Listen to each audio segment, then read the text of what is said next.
Hello, Kathy. Yes, Mayor. Hello.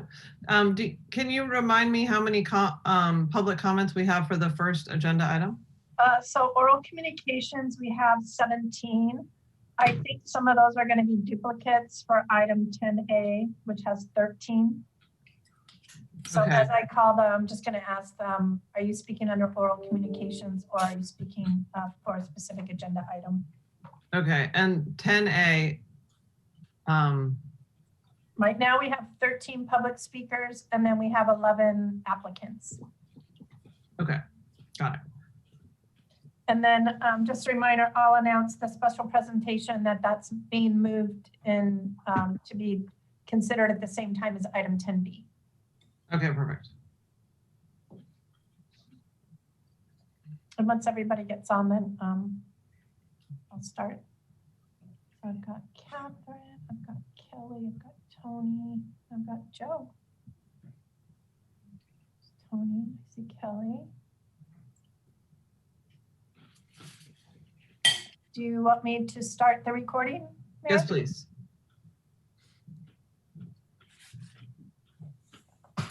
And let me know, are we ready? A few more seconds. We are ready. Okay, we're going to call this meeting to order. This is the City Council meeting. Hold on a second. This is the regular City Council meeting. It is 6:11 on Wednesday, February 24th, 2021. May we please have a roll call? Yes, Mayor. Councilmember Hinsey? Here. Councilmember Mosca? Here. Present. Deputy Mayor Kranz? Here. And Mayor Blakespear? Here. Record will show that all members of the City Council are present. Okay, thank you. And I invite you to join me in the Pledge of Allegiance.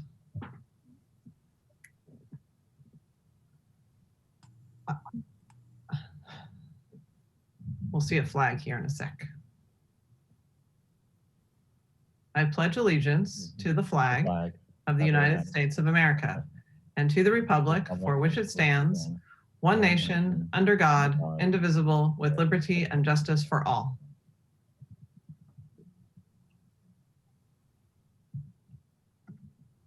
Okay. And then Mayor, the next item is presentations and proclamations. Item 4A, which is the presentation by San Diego Community Power, is being incorporated into item 10B. Okay, thank you. And now we're on to oral communications. Yes, we do have several oral communications. And for those people speaking, when I call your name, if you could just let me know, confirm that you are speaking on an item that is not on the agenda. And if I do call your name under oral communications and you're speaking on a specific agenda item, please let me know. The first speaker is Christopher Smith. Christopher, you can start when ready and you have 3 minutes. Okay. Good evening, Council and Ms. Mayor. My name is Christopher Smith and I reside at 1920 Paxton Way in Encinitas. And I want to thank you for your time and this opportunity to express our family's concern regarding traffic safety, given the proposed housing and hotel developments in the La Costa Avenue, PCH, and Vulcan Avenue corridor. Allow me first to provide some personal background. We were originally from the Bay Area and raised on the San Francisco Peninsula and worked for over 35 years in Silicon Valley. After retiring, my wife and I searched for a community that would provide a quieter and calmer lifestyle. In March of 2019, we found a peaceful neighborhood here in Encinitas. We were glad to get away from the traffic, noise, safety concerns, overcrowding, and homelessness issues of the Bay Area. But unbeknownst to us, the dream of peace and tranquility in our new home and neighborhood is potentially being compromised by high-density property development in our small area. We walk along the La Costa Avenue and other local streets daily, and I would like to know these streets are without sidewalks. My wife has taken numerous pictures and videos that have been sent to you, the City Council, documenting the cars driving too fast, passing cars illegally, and driving in the bike and pedestrian lanes. She has even stood with one of your employees on La Costa Avenue as they watch speeding cars nearly hitting a runner on the sideway. Now we're faced with the potential of a significant increase in traffic from the proposed housing and hotel developments in our corridor. Specifically, the Vulcan LLC apartments project, the Hotel Aya, the 48-unit housing project on La Cuesta, and the 18-unit mini hotel. If this were not enough development, there is additionally the proposed development next to the Aliada Hotel and the housing development in the southern portion of Carlsbad that would also divert cars onto the southbound PCH and onto La Costa Avenue as those drivers seek to get to Highway 5, I-5.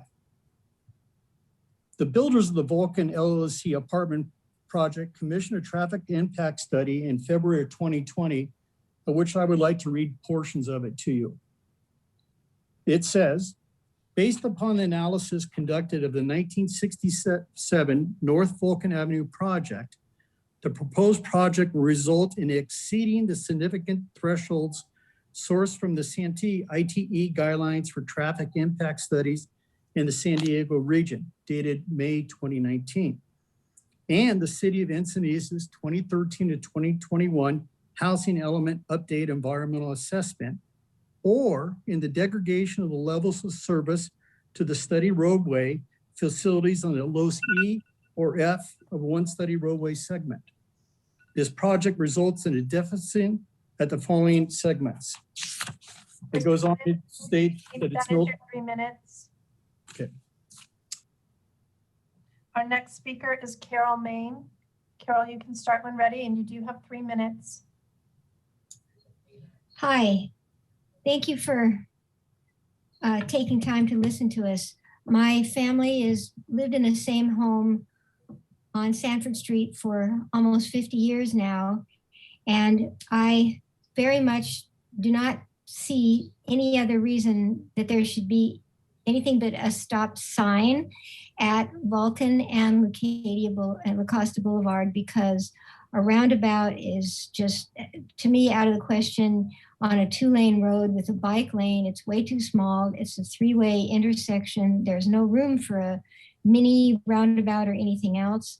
And besides that, any roundabout situation where no one comes to a full stop, they're coming up a hill on Vulcan, and you cannot see to the west the eastbound drivers on La Costa Boulevard until it's just about too late. And that's what we've been faced with for all these many, many years, with the traffic just increasing every year, 100-fold.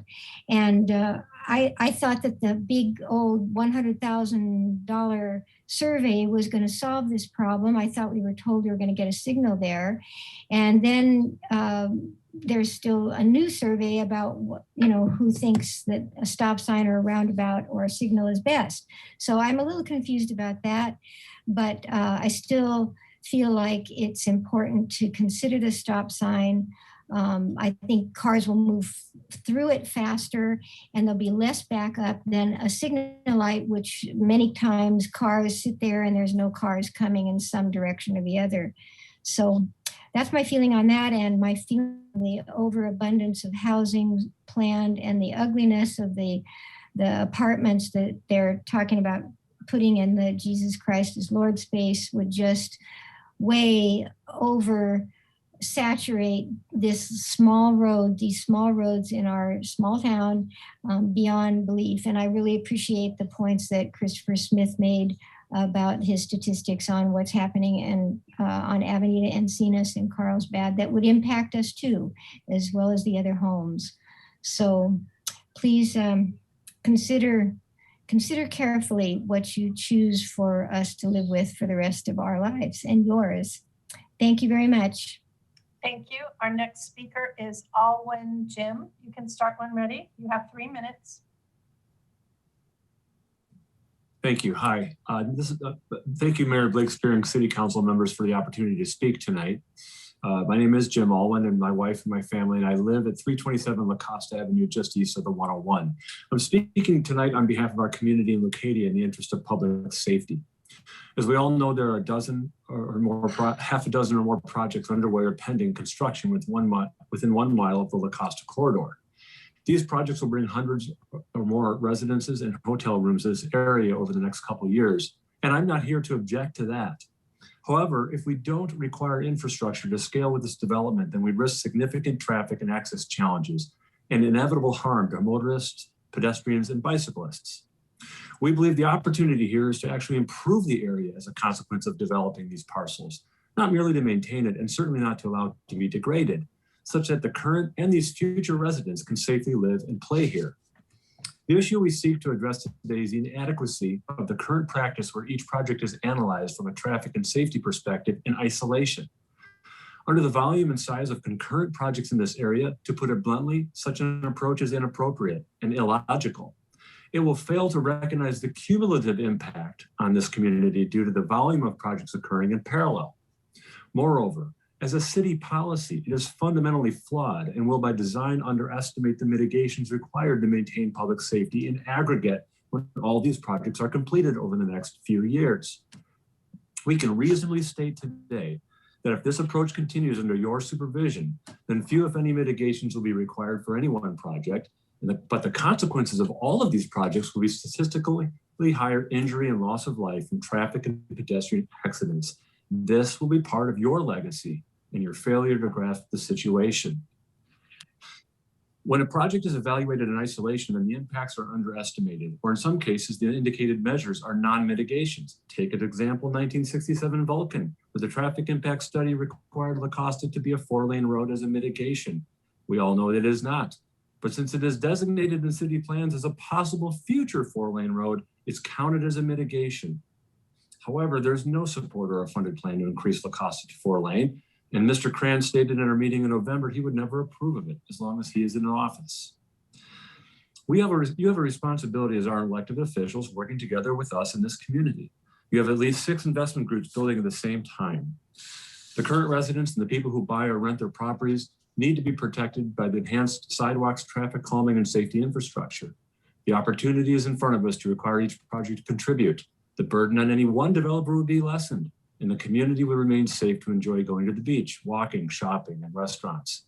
The consequences of inaction will lead to our community using legal means to address these risks now, or to recoup the losses that inevitably will come if you do not exercise the appropriate oversight for reasonably foreseeable degradation of public safety in our neighborhood. Thank you for listening, and thank you for taking action. Thank you. Our next speaker is Christine Schindler. Christine, you can start when ready, and you do have 3 minutes. Okay, can you hear me okay? Yes. Can I ask you, Kathy, are they seeing the presentation slides as I speak? No, we don't have video. We just have audio. Oh, okay. All right. Very good. Well, they'll get a copy of it. So I just wanted to give some updates, kind of report from the field. So thank you all and good evening.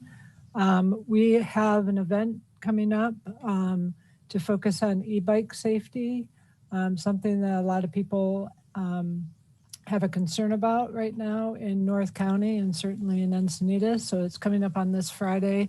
I hope many of the council members and the mayor and community members will join us. And it is Friday at 1, and the way that you would sign up for it, it's a free webinar, and you would go to the San Diego County Bicycle Coalition events page. And you can also probably find it an e-blast about it on the Facebook page for the city and also in Nextdoor. So I just wanted to mention that. It's called All About E-Bikes. I also wanted to put in a plug, I guess, thinking about active transportation and increasing mobility choices, and whether we're doing big infrastructure projects, versus kind of quicker, cheaper paint on the pavement improvements. So in the slide that I provided, it kind of talks to the different types of riders. And I just want to acknowledge at the city council meeting that there are many types of riders. Not all of them wear Lycra, not all of them ride road bikes. Some people use bicycles for transportation. We want more of that to happen for the health and environmental benefits, as well as it's a different and better way to connect in your community.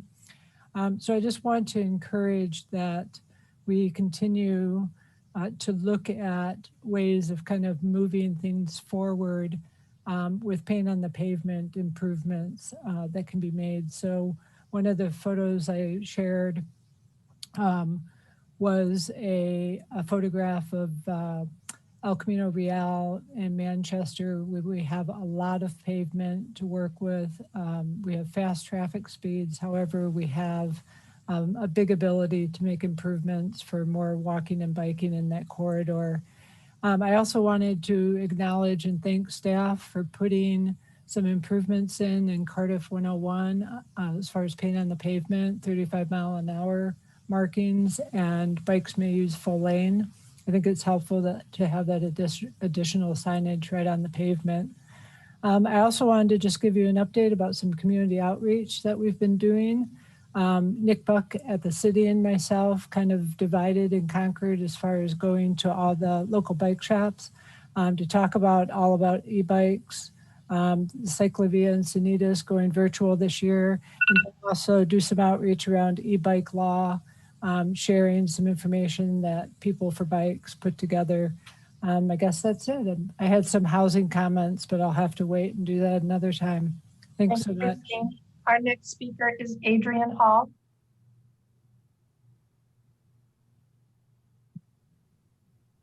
Hi, thank you for the opportunity to speak. I live with my family on 223 La Costa Avenue. We moved here about 12 months ago.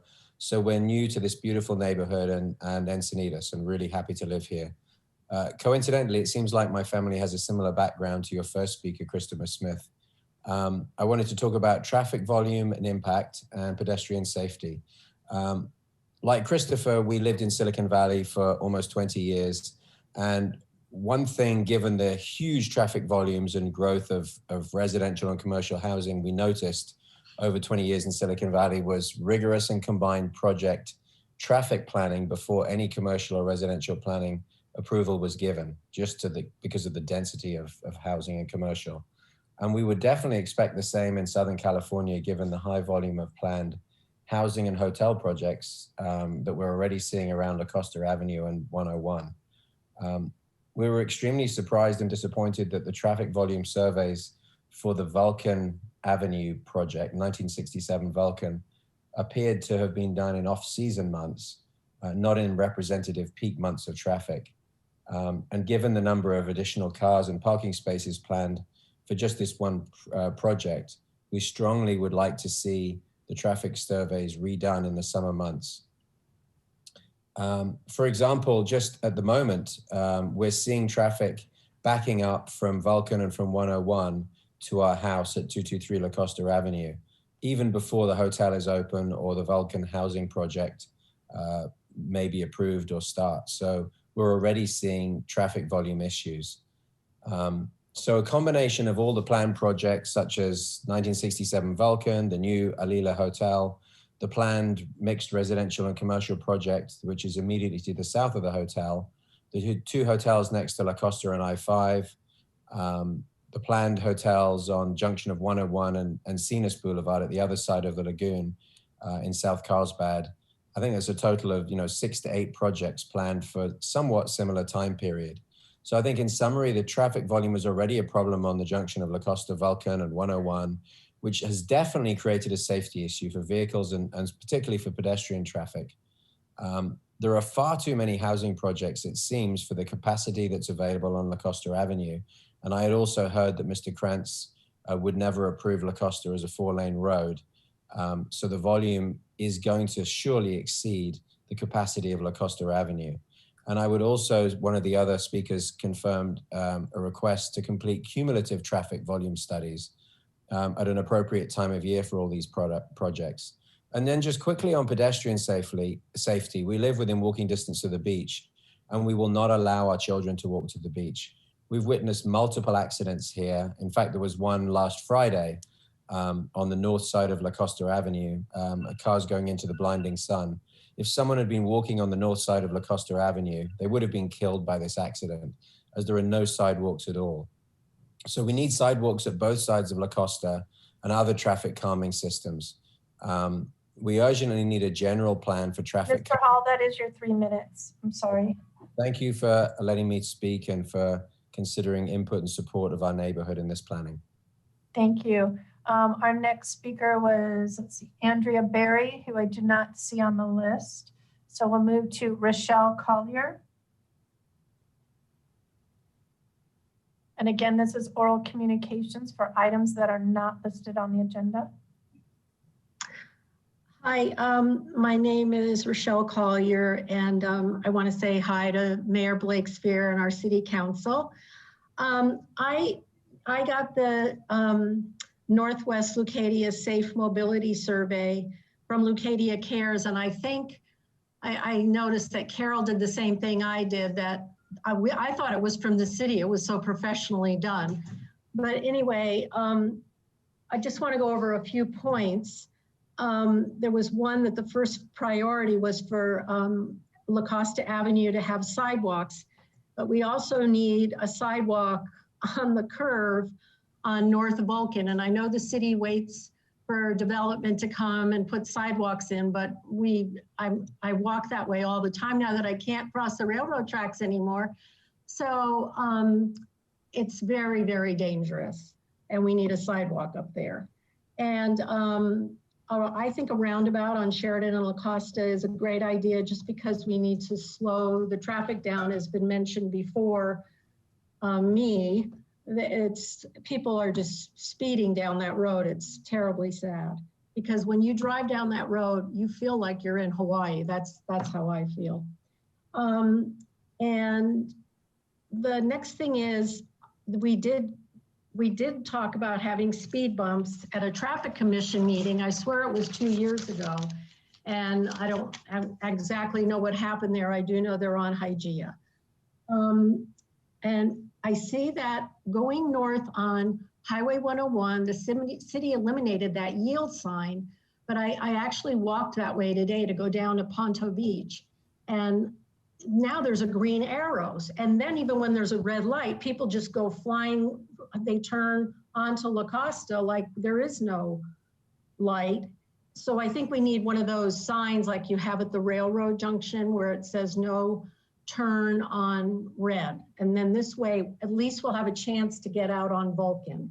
And I'm not sure what the answer is, if we need a stoplight on Vulcan or a three-way stop, but we need something.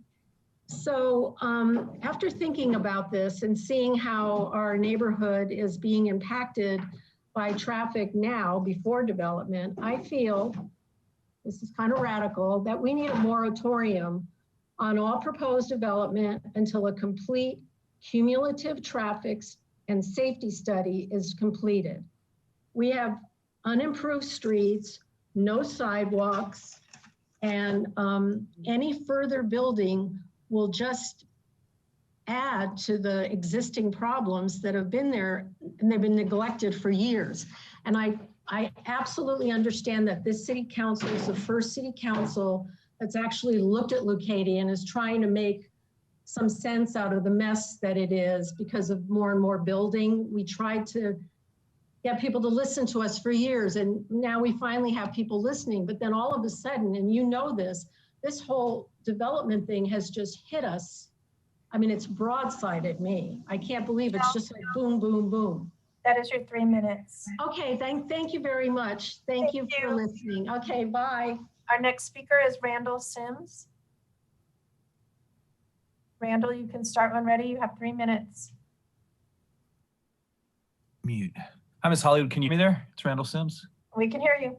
Okay, fantastic. Greetings to you, and greetings Mayor Blakespear as well, and esteemed council members. As you know, my name is Randall Sims. I'm a citizen of Encinitas. I'm also a member of the Encinitas Arts Commission. We at the commission are very grateful and encouraged with the council's decision to allocate up to $1.5 million towards the rehabilitation activation of Pacific View. That's a solid investment in Encinitas' future. I know that many NFPOs involved with the arts in Encinitas are overjoyed at this decision. I want to thank you on the behalf of many, many citizens. I also encourage you to recall that the council voted to purchase the Pacific View site with the desire to dedicate it to the arts and make it into an arts center once this was financially feasible. It's unfortunate the designated NFPO is not able to turn this concept into a reality. They are to be commended for their efforts, but managing the property is beyond the operational scope, I believe, of one Encinitas organization. Now that the city is elected to activate the property, we must not lose sight of the original mission, and we must continue with the effort to make it into an arts-based community and gathering place for creative expression, for arts education, for seeking artistic opportunities while making it into a focal point for community activity and a regional arts destination point. There's some key elements here to ensuring the financial viability and success of this project. First, it must be owned, maintained, and operated by the city of Encinitas. As demonstrated by EACEA, one single nonprofit arts organization cannot manage it. Secondly, we need to partner with existing local nonprofit arts organizations as a form a new nonprofit arts organization or a coalition. This organization needs to be composed of local artists, nonprofit art organizations, art lovers, advocates. It could be named as the Friends of Pacific View Arts Center. We also need to allow for a financially sound long-term tenant, such as an art-based educational partner, possibly, to occupy the premises. We need to present exhibitions and performances as well as other events during the year while respecting the wishes of the neighbors there. We need to offer youth and adult community art education classes, as well as special events while considering offering studio space for industrial arts such as ceramic and glass. Beyond these efforts, any remaining time can be rented to outside arts groups, businesses, civic organizations, Encinitas families. We believe that if we keep in mind the above guidelines, the center truly will be an arts-based community gathering place, and we will welcome many visitors from near and far. I'll follow up this communication with an email outlining the above needs. Hopefully it will provide some direction to the city in order to make this a successful arts venue as originally intended. Thank you for your time and your consideration. Have a wonderful evening. Thank you. Our next speaker is Matt Wheeler. Matt, I just wanted to confirm, are you speaking under oral communications or were you only wanting to speak on item 10A? 10A. 10A. Is that the same for Stephanie? Yes. Okay, thank you. I'll call you during that item. Okay, then our next speaker is George Heidig.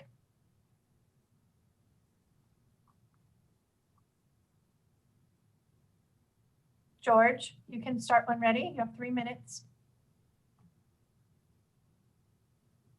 You just need to unmute your microphone.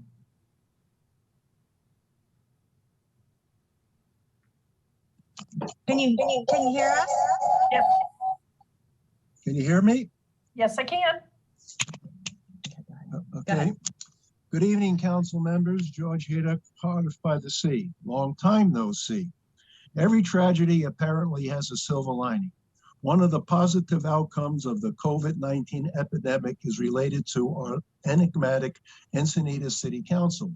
They must be ecstatic in not having to face a multitude of distrustful, indignant citizens on a scheduled city hall basis, vocalizing opposition to dubious decisions and brawling city policies.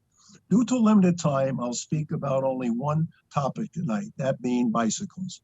As I have spoken in the past, small groups of well-spoken, educated, organized, vocal, financed, influential, and connected have been able to secure various past city councils to vote in favor of their desires. You are no exception to the rule. In alliance with the bike lobby viewing recent resolutions, I asked, what has been the monetary cost to the taxpayer in planning and creating the miles of traffic narrowing mazes, associated bike lanes with various barriers in recent times, to be used by a paltry number of riders unless you count the out-of-town weekend warriors along Highway 101?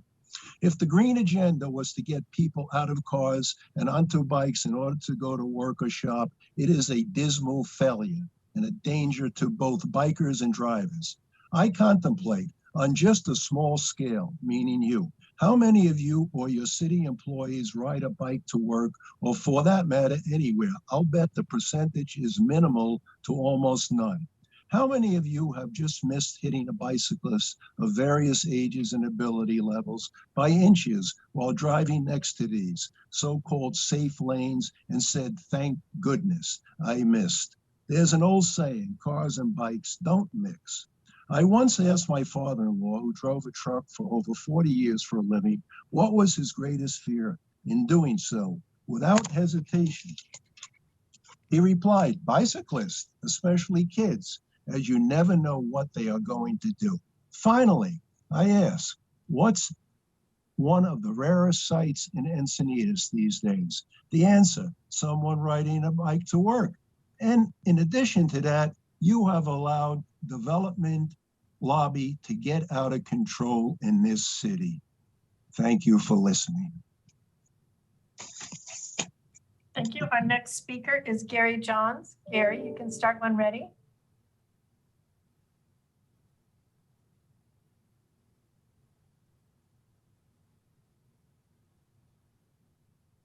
You just need to unmute your microphone. There you go. Yes, I was going to speak to what's now item 10A regarding the SDCP presentation. Oh, 10B, item 10B. 10B. Yes. Thank okay. you. I'll call you during that item. Thank you for letting me know. Then next is Megan Stewart.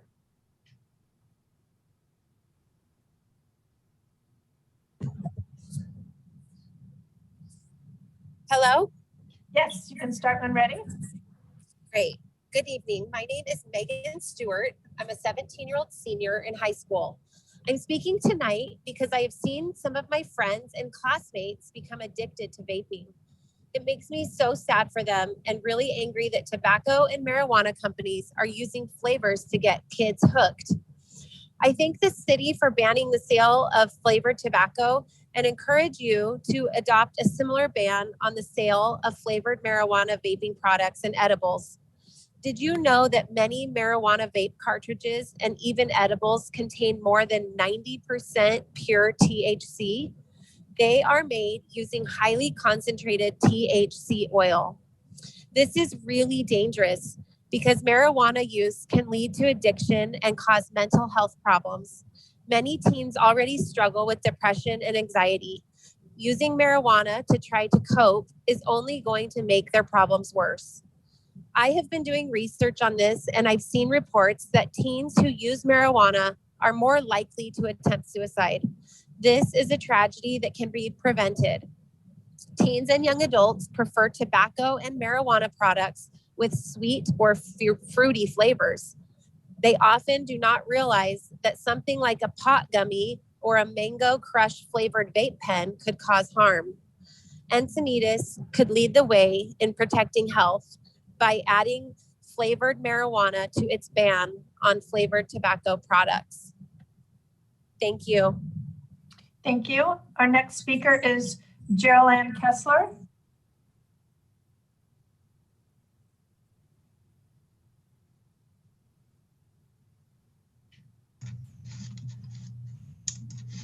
Hello? Yes, we can hear you. You can start when ready and you have 3 minutes. And can I just talk about anything? If you register to speak under oral communications, it's for any item you wish to discuss that is not listed on the agenda. Okay, very good. Thank you.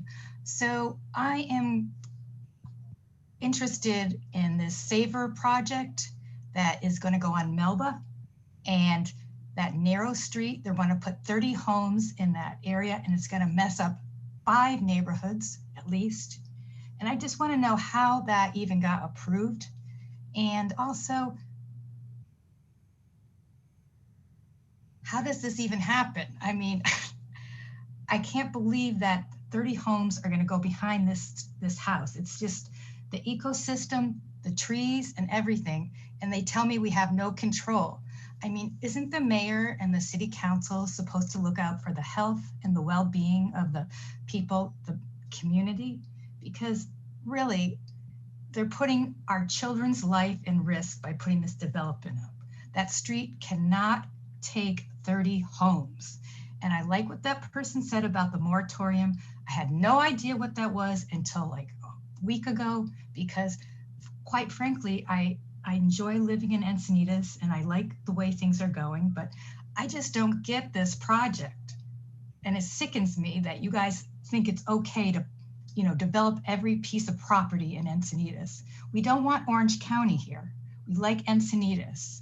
And it just saddens me. It's breaking my heart and the whole neighborhood's heart. So I want you to just take a step backwards and look at what you're doing to our community, because it's heartbreaking for most of us. It's making us all depressed in the neighborhood because you're sticking those 30 homes there and you're not taking into account the community's feelings. So I just want to know how that project even gotten okayed, okay? Just because somebody tells you to do something, you don't always have to do it. Are we living in like Russia or Germany with these Milgram experiments or something? I don't know. Anyway, I've never spoken before, but this is upsetting to me. My son goes down Melba all the time on his skateboard. And now I gotta worry about this 30 homes going in, screwing up the neighborhood, the ecosystem. It's sickening. All right, that's it. I don't want to say anything else. Let everybody else speak. Thank you. Our next speaker is Wendy Eisen.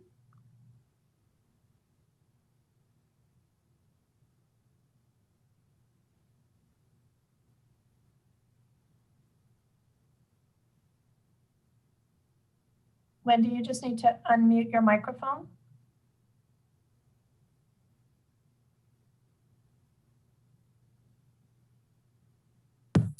Hi, my name is Wendy Eisen, and I'm here to support Indy for the council. Oh, are you speaking under item 10? You're speaking under item 10A. Yes. Yeah, I'll call you during that item, okay? Okay, thank you. Thank you. Next is Michael McCurdy. I do not see Michael in the list. So I'll move to Brian Belknap.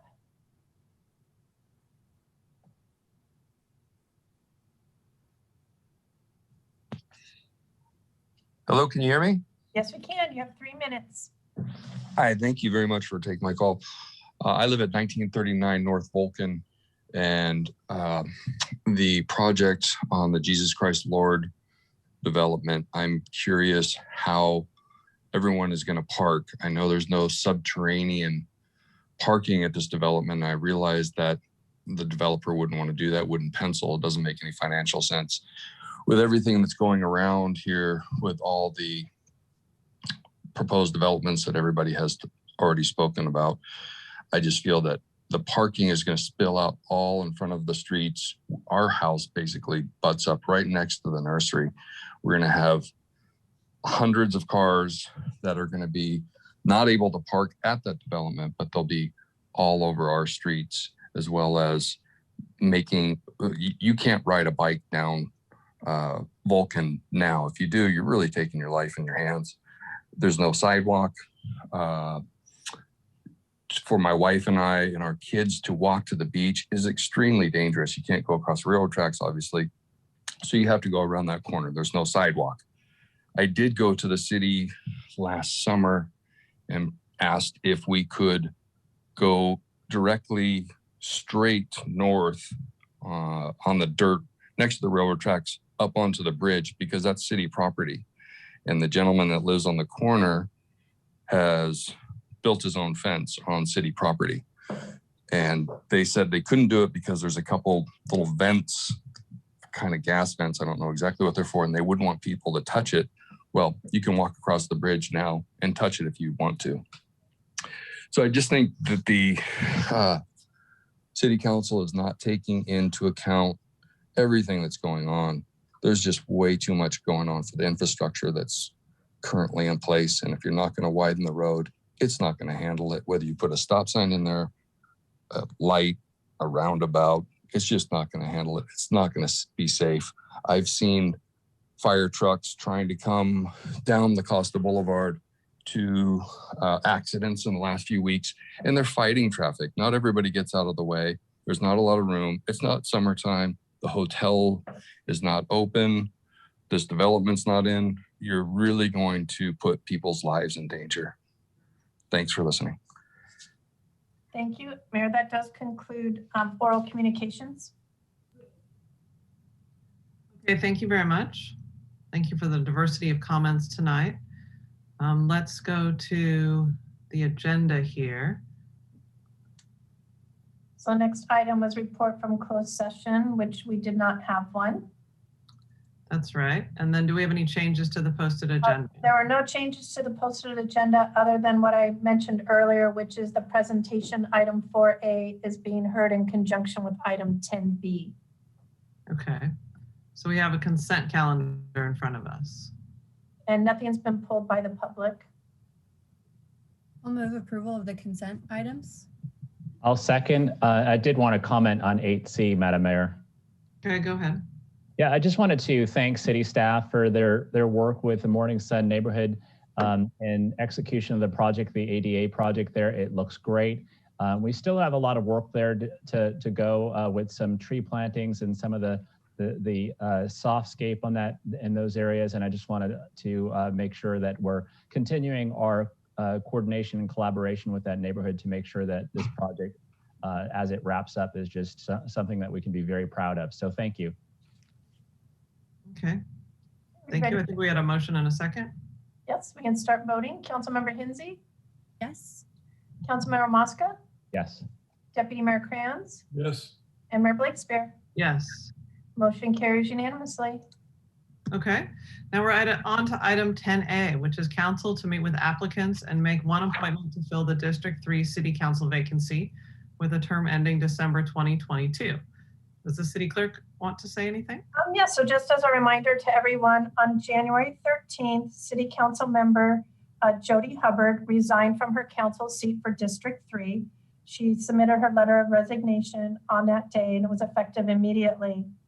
At the January 20th, 21 City Council meeting, the council did vote to fill the vacancy by appointment. They approved the draft application and the timeline that was proposed in that agenda report. We did receive a total of 16 applications. 3 of the applications were deemed ineligible because 2 did not reside in District 3 and 1 was received after the deadline. That left us with 13 eligible applicants. Since that time, 2 applicants have withdrawn their applications. Michelle Gable-Bilski and Tom Delaney both withdrew their applications. So tonight we have 11 applicants. I'll call each applicant by name and you'll have 5 minutes to present your interest and qualifications for serving as the District 3 City Council member. And you can also share your video, your video. So our first speaker or applicant is Indy Bisconti.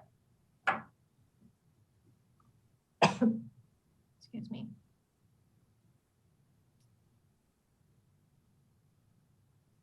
And let's see, I see Indy. Has she been moved to panelist?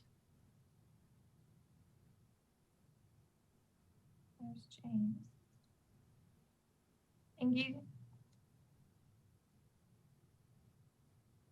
Indy, you can start your presentation.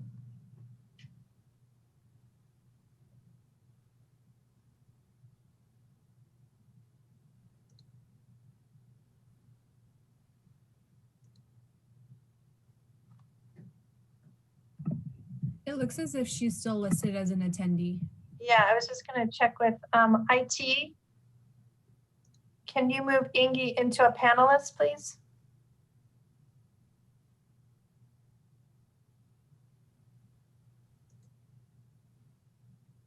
There we go.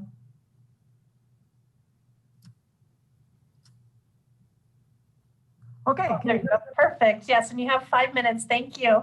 All right, thank you. Well, good evening, Honorable Mayor Blakespear and council members, Hinsey, Kranz, and Mosca. As you know, I'm Indy Bisconti. I'm a semi-retired businesswoman, longtime Cardiff Composer District resident, current environmental commissioner serving her 2nd term. I, of course, share your sorrow that Jody has been forced to step down. I so appreciated her dedication, values, and service, and she has my warmest wishes. I decided to apply for her seat because I want it filled with someone of similar values. And judging by the results of the recent mayoral election, that's what Cardiff and District 3 wants too. I believe I have similar values to Jody, and I have demonstrated leadership throughout my career. But you, of course, will have to decide if I'm the best candidate today to bring those values and leadership skills forward. So this is what I have to offer the city. First, I have a unique urban, environmental, and agricultural perspective. I was raised in rural California where I gained a deep appreciation for nature. I've worked most of my career helping irrigated agriculture produce more food with fewer resources. And I've lived life here as an urbanite in Cardiff the past 35 years. I've learned that these often conflicting perspectives can be reconciled if one looks for the common ground. Second, I've gained valuable experience serving on the city's Environmental Commission the last 4 years, and now have a better understanding of how the city is managed and governed and what the opportunities and challenges are. I worked on water conservation, sea level rise, the Environmental Awards Program, and the Community Grant Program, and supported the single-use plastic ban, the Climate Action Plan, and the Climate Emergency Declaration. And I'm proud that our new work plan now includes an environmental justice component. Third, I have a history of volunteerism, public service, and concern for both my home and business community through numerous organizations. In 2016, I received the Industry Achievement Award from one of them, the Irrigation Association in Washington, D.C., which is its highest honor. Fourth, I have experience in advocacy on Capitol Hill and with the governor's office in Sacramento, which I believe would serve me well as Encinitas engages with our wider community. Fifth, as I stated, I'm a semi-retired irrigation water industry businesswoman, and I've held leadership positions with the world's top irrigation companies, including Toro, Rainbird, and Netafim. I have a BS in agriculture and an MBA, and now share my expertise with a handful of clients through my consulting company, Surf and Earth Enterprises. Sixth, my background in water is a needed skill set in Southern California's arid urban environment. Council members often serve as board members of irrigation and wastewater districts, so I would be prepared. Seventh, I absolutely love living here in Cardiff with its outdoor beach lifestyle. I've had the good fortune of owning homes in 3 of Encinitas' communities these past 35 years, including Olivenhain, Leucadia, and Cardiff, and I've always been thrilled to come home from travel because there's nowhere better. Last but not least, I now have the time, desire, and I believe the temperament to serve in this capacity. I know that our community and the environment upon which we depend faces unprecedented challenges. I would strive to make decisions for the greater common good. So looking forward, I support the city's current trajectory, including environmental initiatives that address the climate emergency, enhance mobility and connectivity, a legally compliant housing element, the creation of affordable housing, a homeless action plan, which we just heard about the last 2 hours, environmental and social equity, and last but not least, efforts to slow the spread of COVID-19 in our community. Vaccines for those who want them and financial relief for those who need it cannot come soon enough. So thank you for this opportunity to be considered for this seat. I wish you luck in your deliberations. Thank you. Our next applicant is Julia Chen here.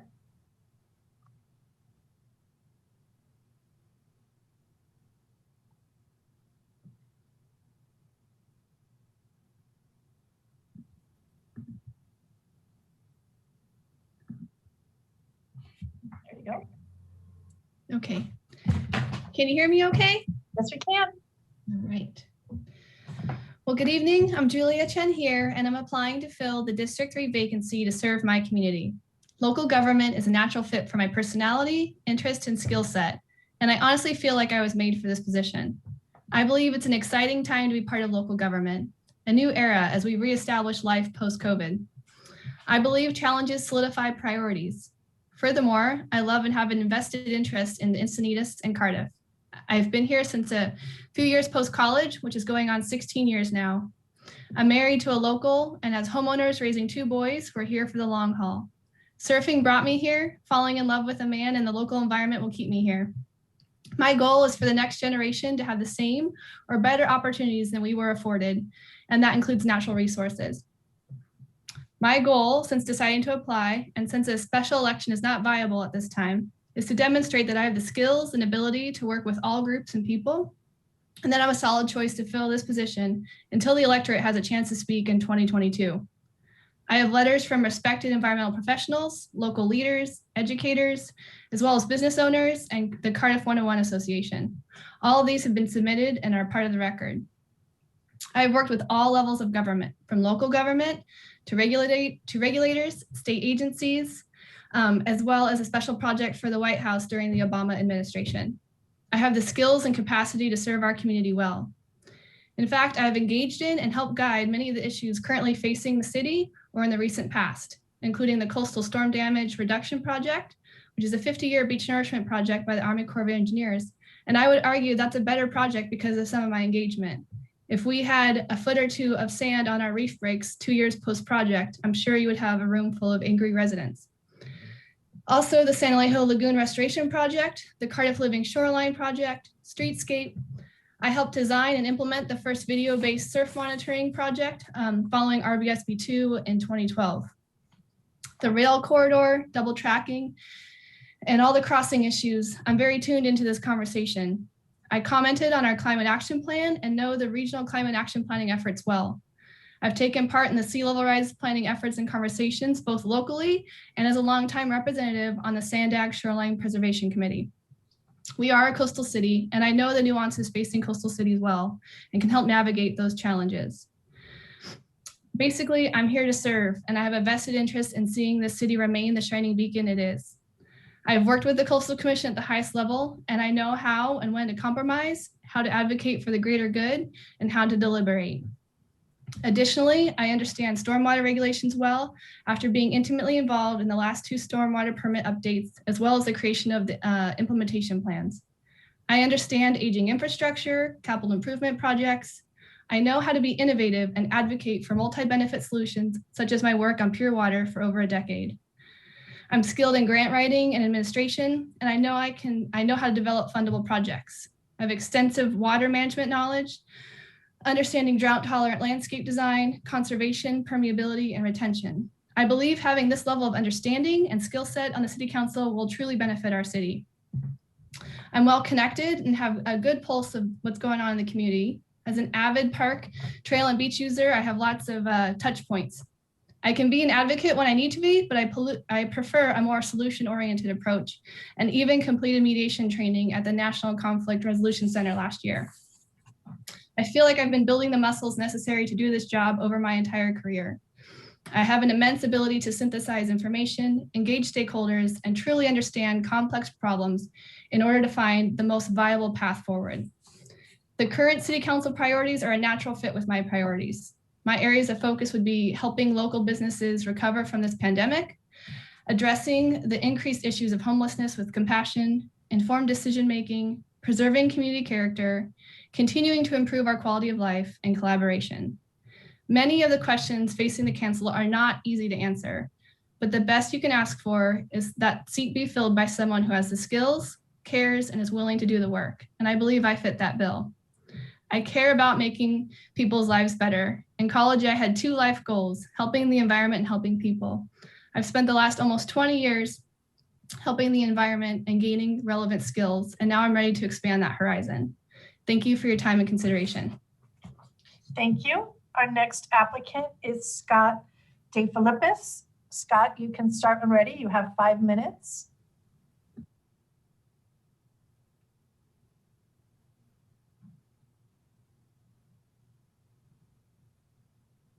There we go.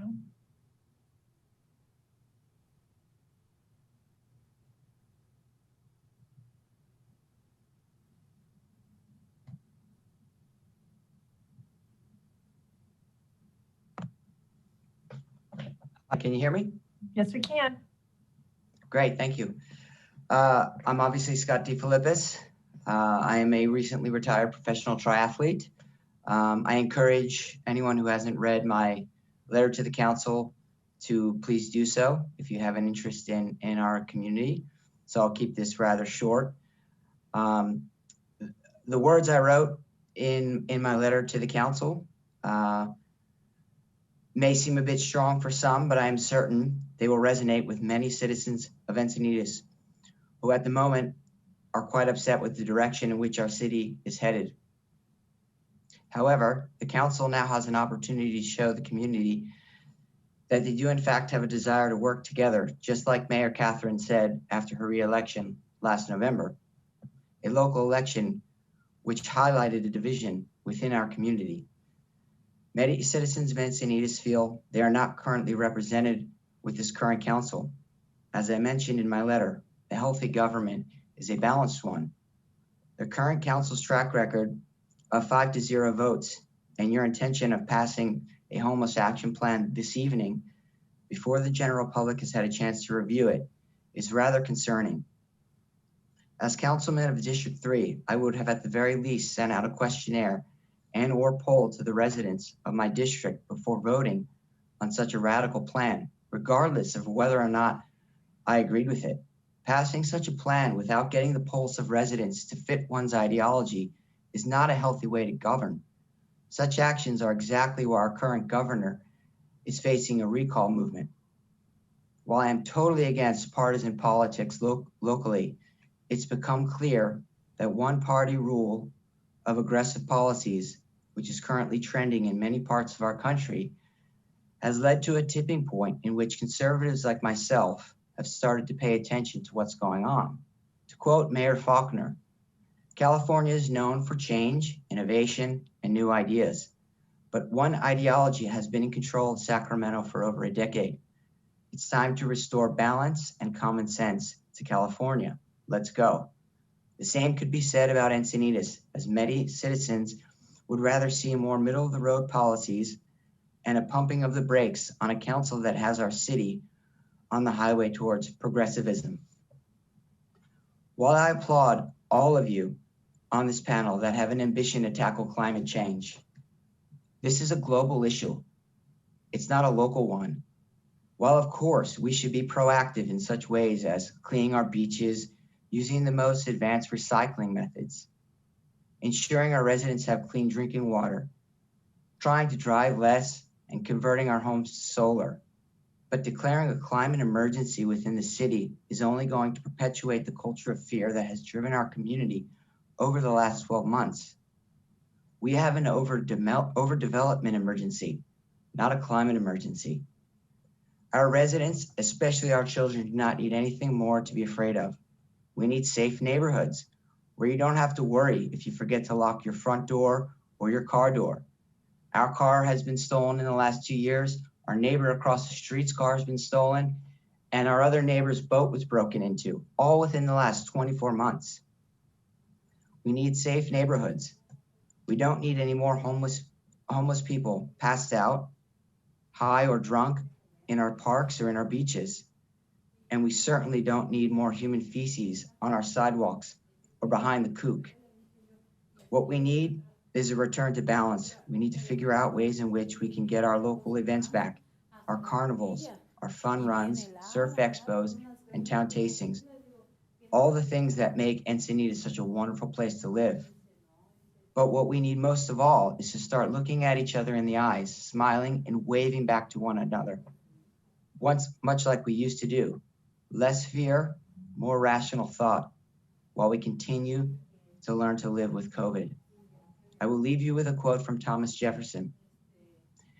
If we do not learn to sacrifice small differences of opinion, we can never act together.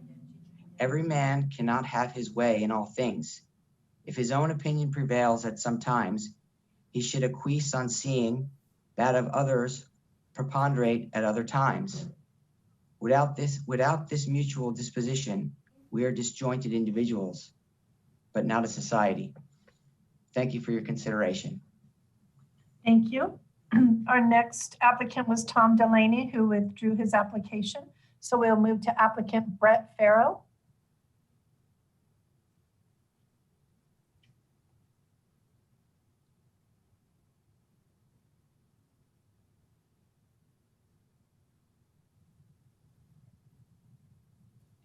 Hello, everyone. Good evening.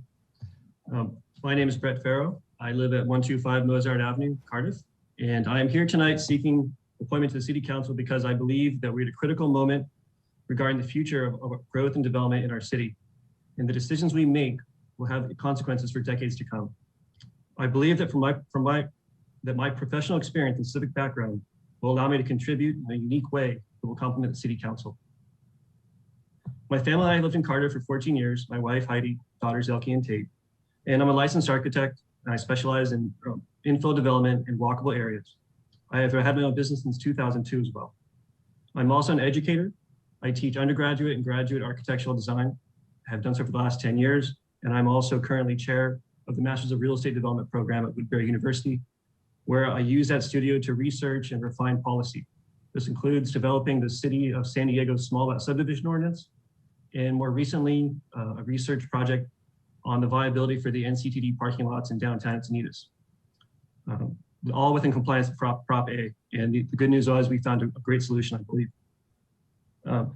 I've also served on the Cardiff 1-1 Main Street Association as board of directors. I was also chair of the design committee. While there, I spearheaded the effort for a streetscape plan for Cardiff, which was a document that identified the constraints and opportunities within Cardiff's commercial district and enumerated a list of goals that I think are still used today to identify priorities for the community. I've also been very involved in the Cardiff School District. Both of my daughters have gone through both Cardiff Elementary and Ada Harris. I helped start the garden program at both Cardiff School and Ada Harris. I was also appointed to represent Cardiff and the school district for the Safe Routes to School program, where I worked to help develop a way for families to bike and walk between the two schools safely. And in the process, kind of break down the east-west divide that the Interstate 5 causes in our community. I've also served on the Let's Move Encinitas Task Force, which was for active transportation, and the Coastal Mobility and Livability Working Group, where for 18 months, we worked along the rail corridor and developed a series of solutions that I'm happy to see are starting to be implemented now. It was during my time on the Coastal Mobility and Livability Working Group that I met Jody Hubbard. We both representing Cardiff, and in that time, developed a friendship. We found that we had many common interests, many of the same goals, increasing walkability, bikeability, protecting the environment. And when Jody made her decision to run for council, I eagerly supported her and helped support her in her election and functioned as something of her housing policy advisor. We went out to the community with the message that we are going to face growth and development here, and we can't just say no to everything.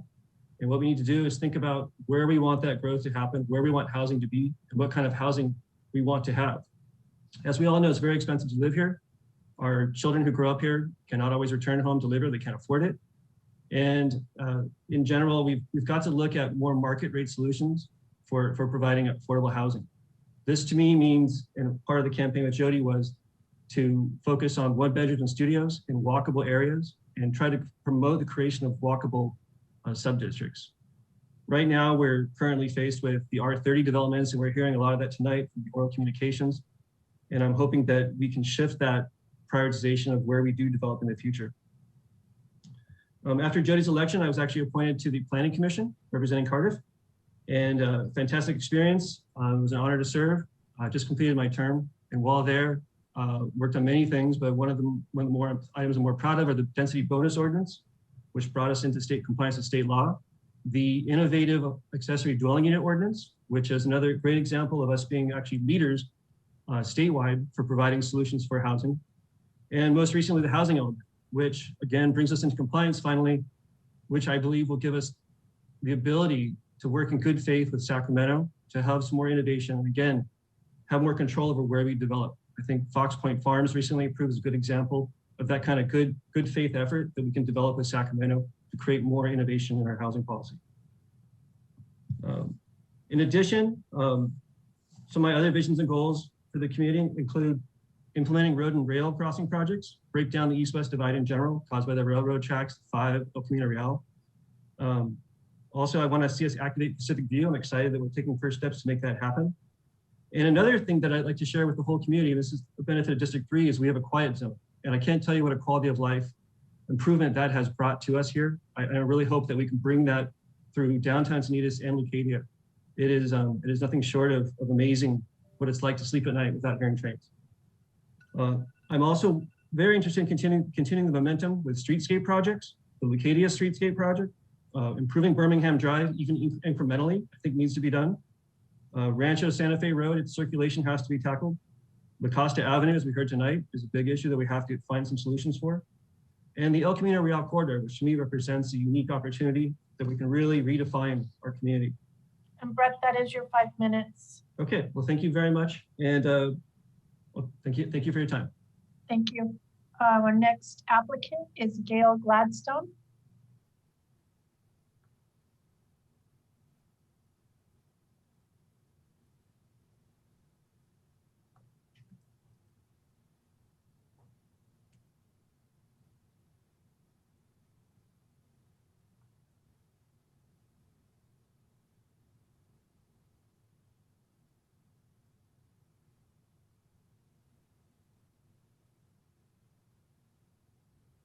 Gail, you need to unmute your microphone.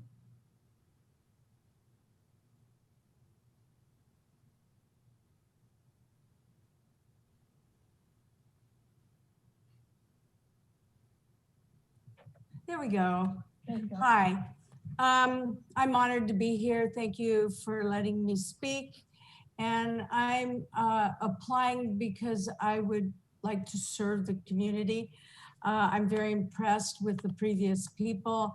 And my focus is kindness and balance. I'm a team player. I have no political issue, though I have worked with 3 presidents and several world leaders. I have worked with film commissioner in Kauai for several years, and also the Coastal Commission in Malibu, Newport, and Laguna Beach in developing and retaining a small community feel for the city, for the cities. Also, I did that on Kauai, and I've worked with the ecosystem there. I brought entertainers and negotiators for the recovery of the Nikki storm. The day after, I was able to put together a whole recovery system to help Kauai get back on its feet. And I brought the film crew so we could show that we were getting back up and running for our community and our small businesses. Encinitas, to me, has a very delicate ecosystem, and I would like to be a part of preserving that. It's a small beach community, and a lot of our activities are about revolve around the city. And so I think it's vital that we have slow growth. I am a team player and a good listener. I have a lot of compassion for everyone, and I am very solution oriented. I was a trustee for the Club of Budapest for 10 years, traveled the world and worked with Dr. Jane Goodall and the Dalai Lama and other people, think tank. The Club of Budapest is a think tank. And so we would travel working with other countries, creating solutions for a healthier, happier, more balanced world. I've had an organic farm on Kauai, and I think preserving the architecture, and yes, of course, the architecture, but the agriculture is vital in a small community. We need to stay connected to the environment and to our roots and to our foods. I have also used, I have had several horses, and I innovatively used those horses to, I bred them so that I could create the money to do, to make homes for abused women and children while they got their lives together. I have worked with children worldwide, incarcerated, orphans, handicapped, inner city kids. I've with a lot of other known people and making a big difference. I also, when I traveled the world doing filming and so forth, I was working with Make-A-Wish Foundation and orphanages in order to make use of my time and keep the communication open for the children of the world. I understand well about the elder population. I have a 97-year-old mother. I'm her caregiver. She thankfully lives alone, and I know how to preserve the quality of life and respect that elders deserve. And I also feel they have a purpose in our community, and allowing that to come to the forefront along with our children and unifying our community would make a very powerful statement for the world as a small city. We're a micro in a macro, and we can do our part in being in showcasing what a small community, how a small community can make a difference in the world. I have, in closing, I have been here, I moved here to marry my husband, Bill Gladstone, who is a member, a big member here. We publish books and films, and so I've come to love this. I came from Kauai to here. I still have roots in Kauai, but my love now is here in Encinitas. It's my home, and I just love the city. I've been here for almost 12 years. That is your 5 minutes. Oh, it's done. Okay. Well, I appreciate your time. Thank you so much. And whatever you decide, you have an amazing people that are here to serve. Thank you so much. Thank you, Gail. Our next applicant is Greg Hay. Greg, you can start when ready.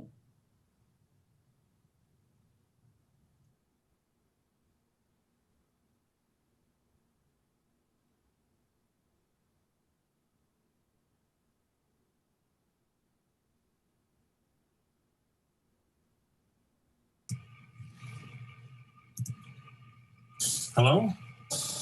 Can hear you. All right, sorry. Oh, there you go. There you go. Good evening. I'm indeed Greg Hay, and as a very brief background, I was born and raised in a small town of less than 1,000 people on the Illinois-Wisconsin border. After college, I lived in Chicago proper for about 15 years. Then about 17 years ago, moved to San Diego. And over 10 years ago, right when my son was born, bought my house in Cardiff and committed myself to putting down deep, deep roots here. As for my qualifications, even though I consider myself a creative, I do have a strong business and management background. Professionally, I worked my way up from designer to art director to creative director. I also started 2 of my own businesses, essentially selling one of them back in the wild .com days of the early 90s. Financially, I've been personally responsible for contracts in excess of $13 million, as well as tight finances and nonprofits, and even creating budgets for large departments. Management-wise, I have tempered expectations from demanding venture capitalist partners, assuaged mercurial creatives, found common ground with analysts and programmers. Over the years, I have had to make some tough business decisions, but even more incredibly fun ones.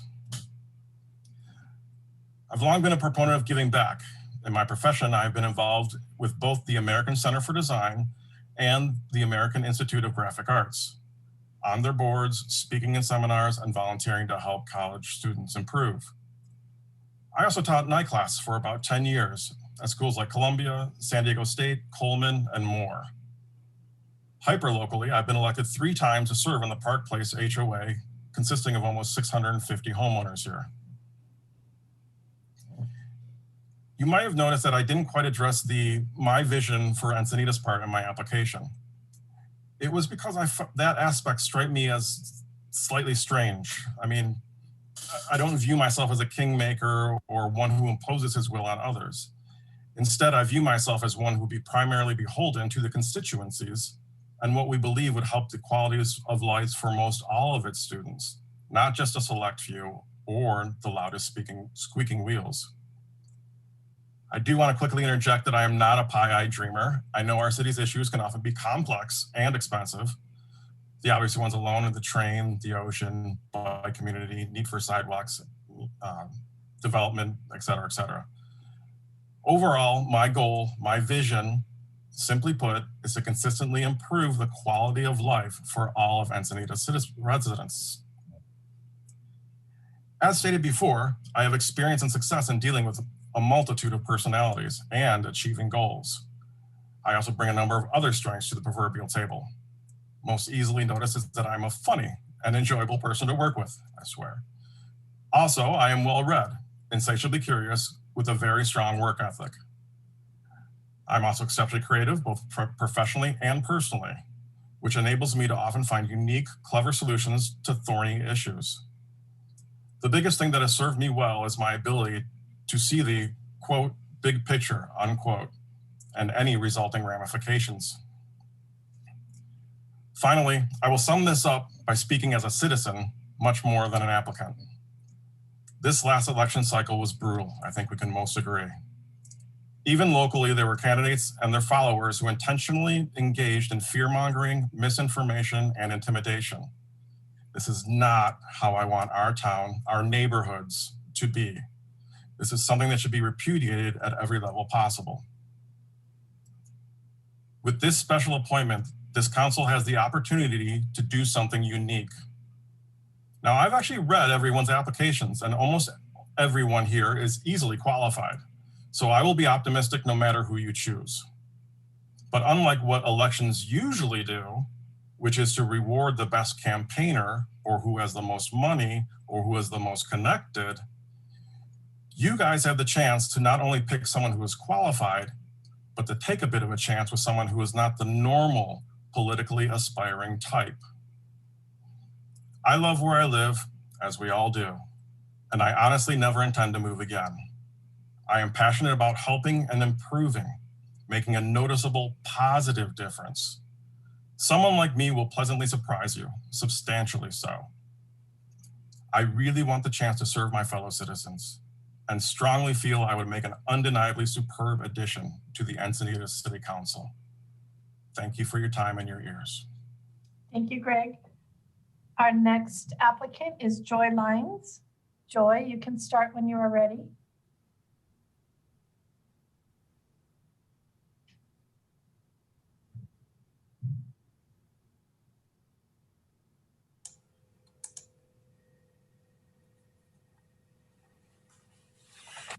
Thank you, Mayor Blakespear, Deputy Mayor Kranz, Council Members Mosca and Hinsey. I am Joy Lines. I've been involved in Encinitas and with our community on many levels. I am passionate about us and about our land use and about our environment and about our mobility. And I've loved being involved with the community and working out solutions. And I look forward to the opportunity to do that. I was raised in Vermont and in a family of educators and farmers. When I turned 20, I packed up all my belongings in my car and headed for the West Coast. 2 weeks into the trip, my car broke down in Tucson, Arizona, and I ended up staying there for 30 some odd years.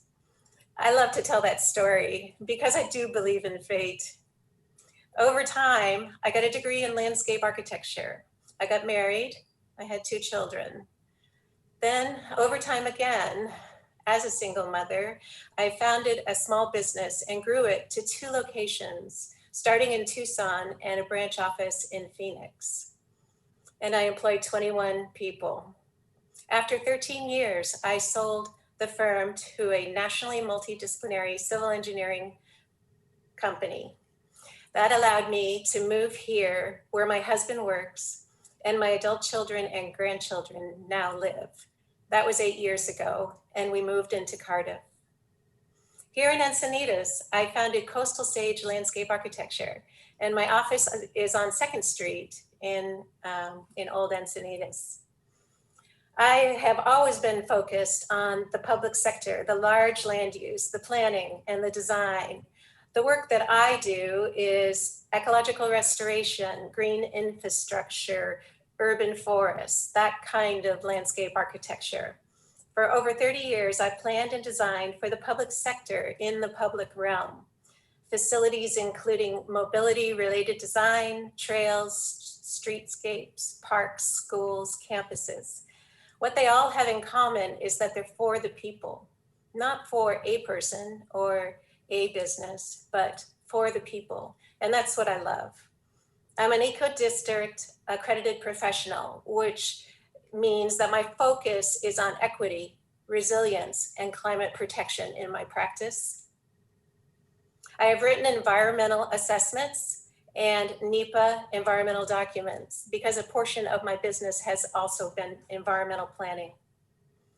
These are good qualifications for understanding good practices for land use and environmental balance.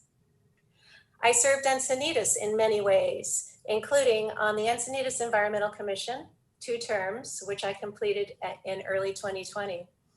I'm on the Historic Society Board. I served on the Coastal Mobility and Livability Task Force. I was leading the Pacific View Landscape Committee. And I was the driving force behind the Ciclovia Encinitas and the co-initiator of the Environmental Awards Program for Encinitas. And last year, nationally, I've been involved nationally in my profession. I led 5 roundtables with people involved from across the country, focused on diversity, equity, and inclusion in our profession, identifying barriers and opportunities. Jody has left big shoes to fill. Jody has led District 3 with wisdom, clarity, and competence. She has also brought a unique lens and expertise in land use and land use strategies. I will continue Jody's enthusiasm for our city with the same heart of a public servant. Respecting the momentum she's created, we need to continue to advance land use strategies with a clear moral compass and high integrity. We all have the common goal of improving our quality of life. My vision is to help you advance solutions. I see 6 key issue areas listed in no specific order. The first one is housing and also the infrastructure, such as transportation and active transportation planning needed to go along with housing. Second is affordable housing or next generation housing. It needs to be context sensitive development. It needs to meet the diverse income needs of our city. Homelessness. The Homeless Action Plan is a strong data-driven tool, a solid foundation to build solutions from. Equity. I look forward to creating a work plan and make recommendations on issues that affect Encinitas, including transportation, access to housing, land use, and infrastructure. Joy, that is your 5 minutes. Okay, thank you. I have the courage, the work ethic, and the diplomacy to help you solve our issues, maintain and improve our quality of life across all diverse range of constituents. Thank you for your consideration. Thank you, Joy. Our next applicant is Kelly Myers.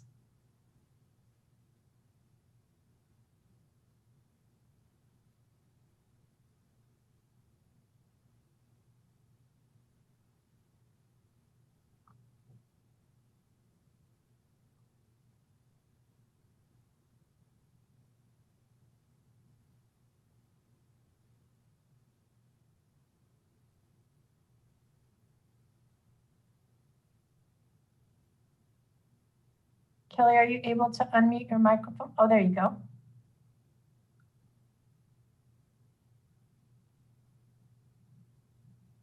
Can't hear you.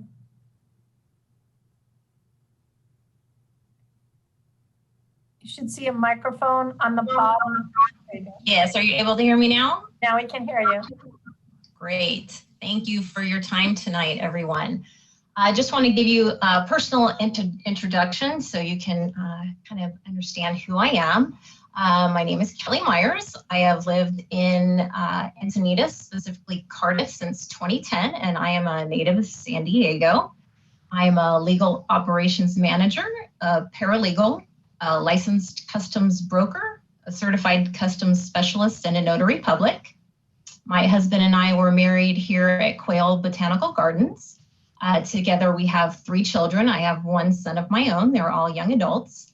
When we first came to the area, my son and I were very involved in scouting, and we quickly transitioned into a Cub Scout pack at Cardiff Elementary and bridged into Boy Scout Troop 2000 out of Alevinhain.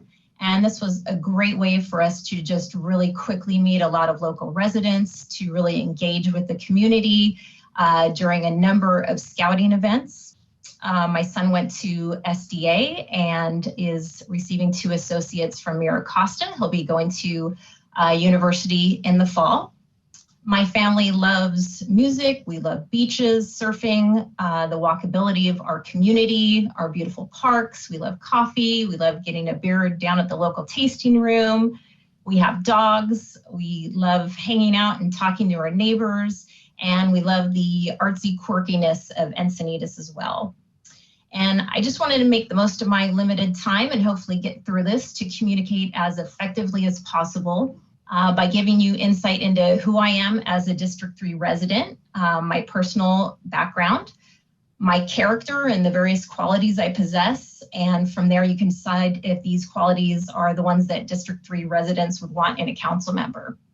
I think my career history and the mentors that I try to emulate is important, so I will go through that.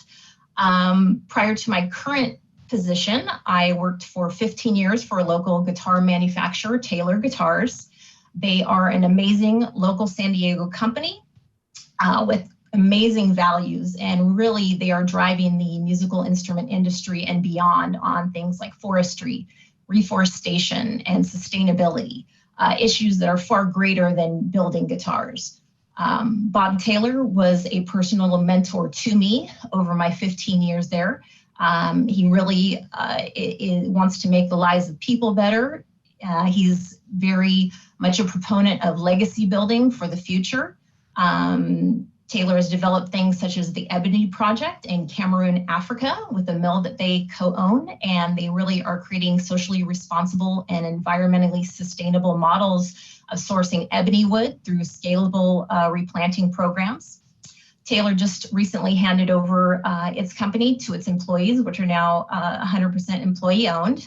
And I still am in touch with Taylor because my husband works there and he's worked there for over 30 years.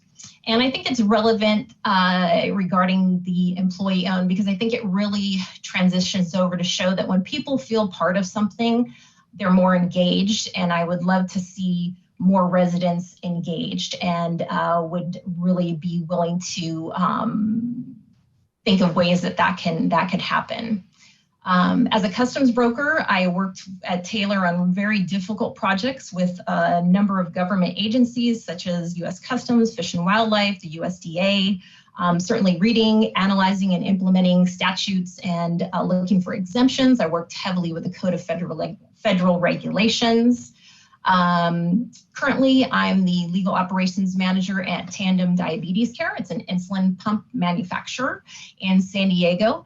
The entire executive team at that company really has mentored me over the years. They have an immeasurable drive, and they are just a wonderful, wonderful company to be with. And I know my time's getting short.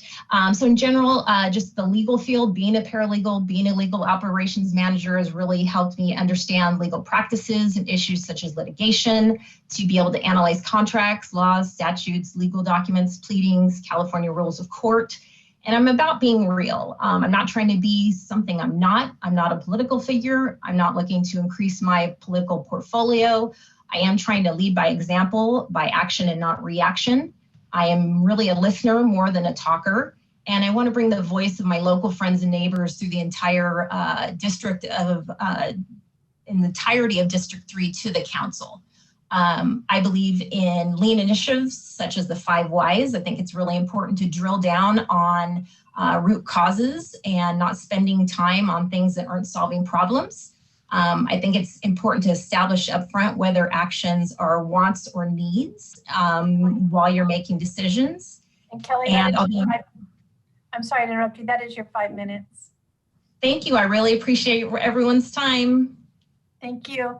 Our next applicant is Greg Oswell.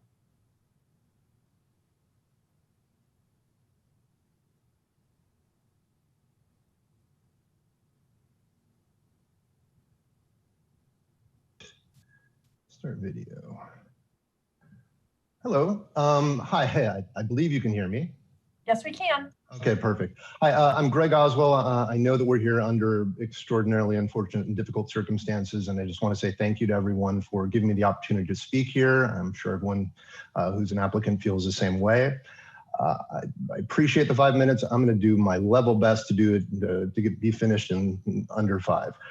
So just really quickly about me and my background. I graduated from Hillsdale College in Michigan in 1999 with a bachelor's in science. I successfully defended my PhD in human genetics at UCLA in 2005. In 2007, I moved back to San Diego and I became a partner in a company called Gitter & Associates. We now do business as Legacy Claim Solutions, and also in a company called Subrogation Claim Services. Both of these businesses are in the workers' compensation space. Primarily, we negotiate settlements on large loss workers' compensation claims, the really nasty ones.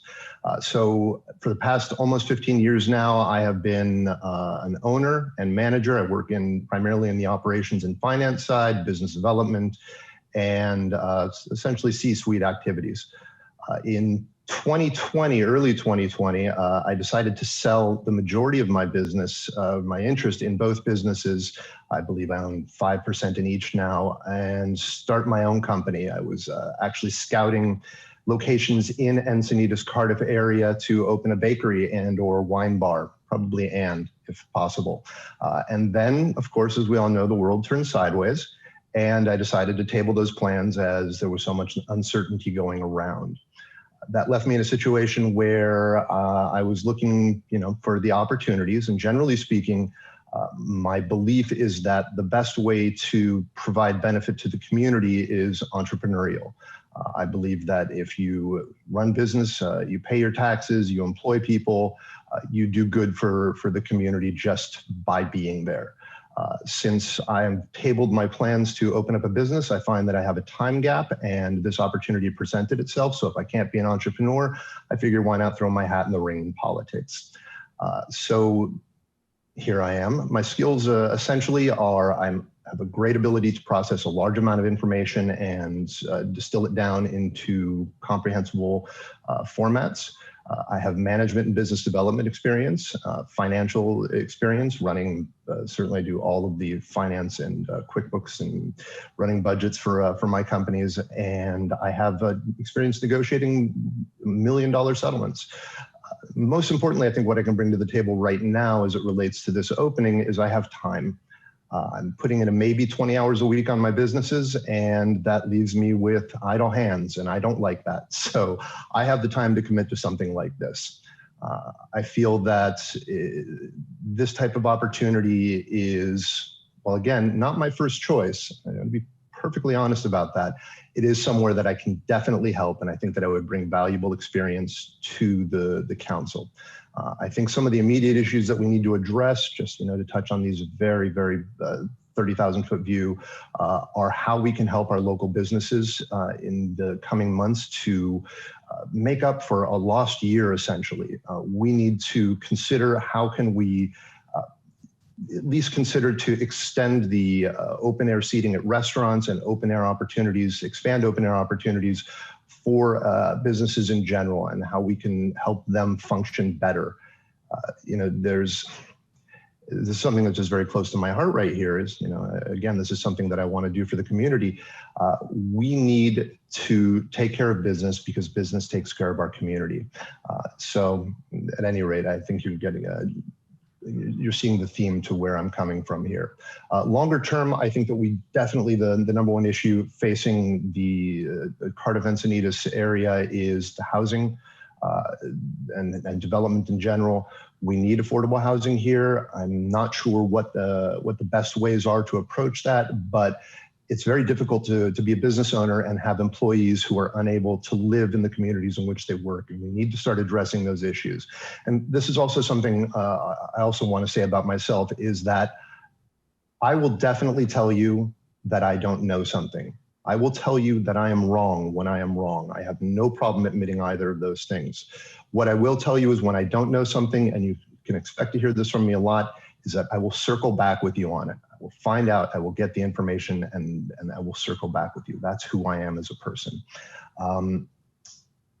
And as it relates to other issues, I do notice that we could have the council, in my opinion, could have a larger footprint on social media. Oh, I guess we're hitting those 5 minutes. I apologize, I was not able to get done in time.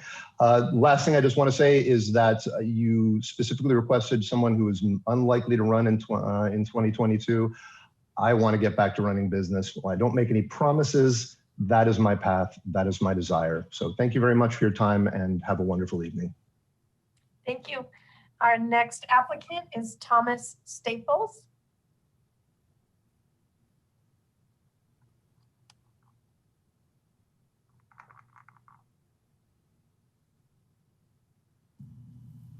Okay, I believe I'm unmuted. Can you see me? I can hear you. Can't see your video. Oh, there's the video. There we Okay. go. All right, we're all set? We're all set. Thank you so much. My name is Thomas Michael Staples. My friends call me Mike, and I hope you will too. Thank you, Madam Mayor, council members, for allowing me to present tonight. And I offer my regrets and sympathy to Councilwoman Jody Hubbard in her unfortunate personal crisis.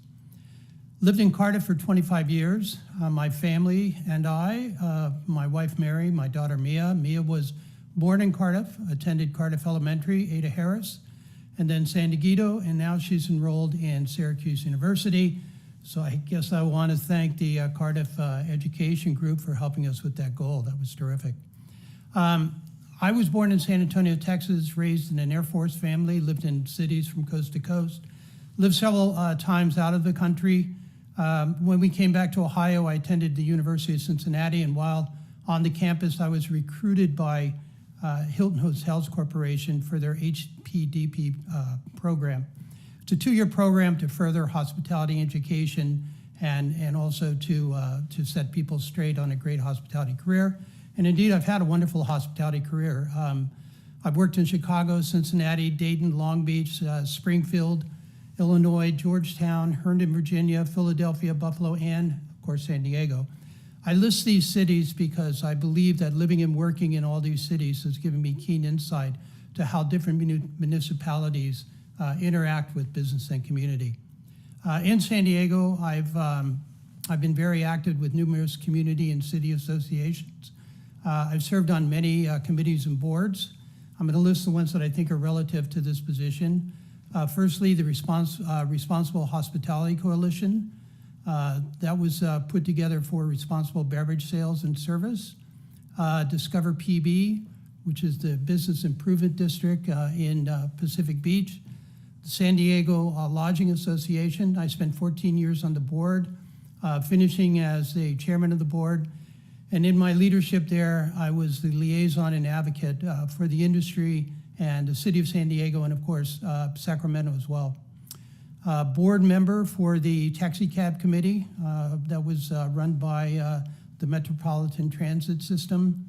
Healthcare Task Force member, which was run by the San Diego Chamber of Commerce. Now this task force was put together to assist with the implementation of the Affordable Care Act, mostly on the business end, and we set up a lot of roads and a lot of ways that we can make that work. That was very rewarding. Community activities that I've been involved in, fundraiser for Pacific Beach Library. I've always felt the library is a pillar in the community and needs to be supported heavily. Beach Fest, which is a community festival in Pacific Beach. The Buick Invitational PGA Tournament, now the Farmers. We worked very hard for that. I actually ran it for 3 years, not on the Century Club end of it, but on the food and beverage end of it. And then the New American Workforce, which is a division of the National Immigration Forum.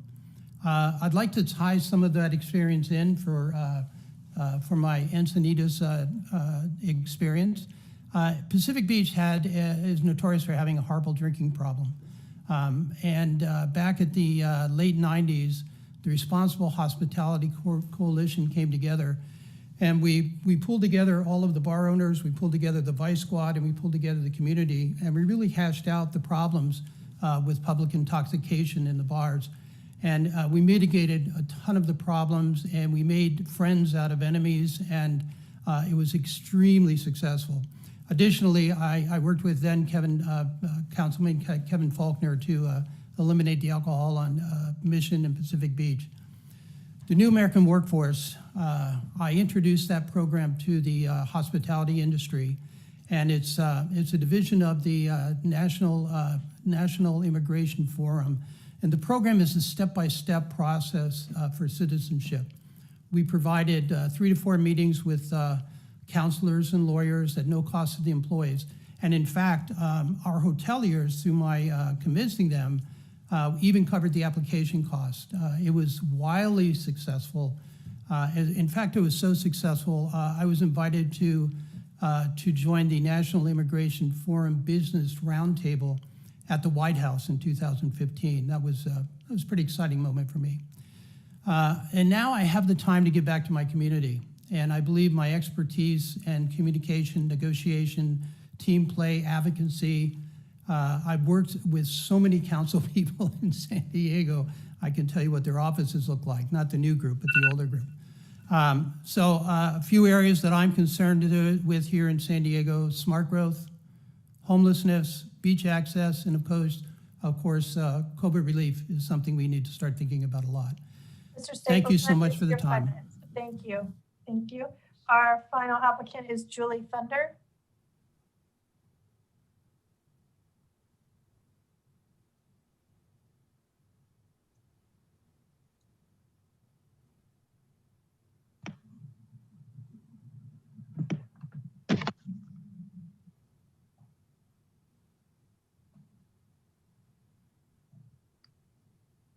You can start when ready, Julie.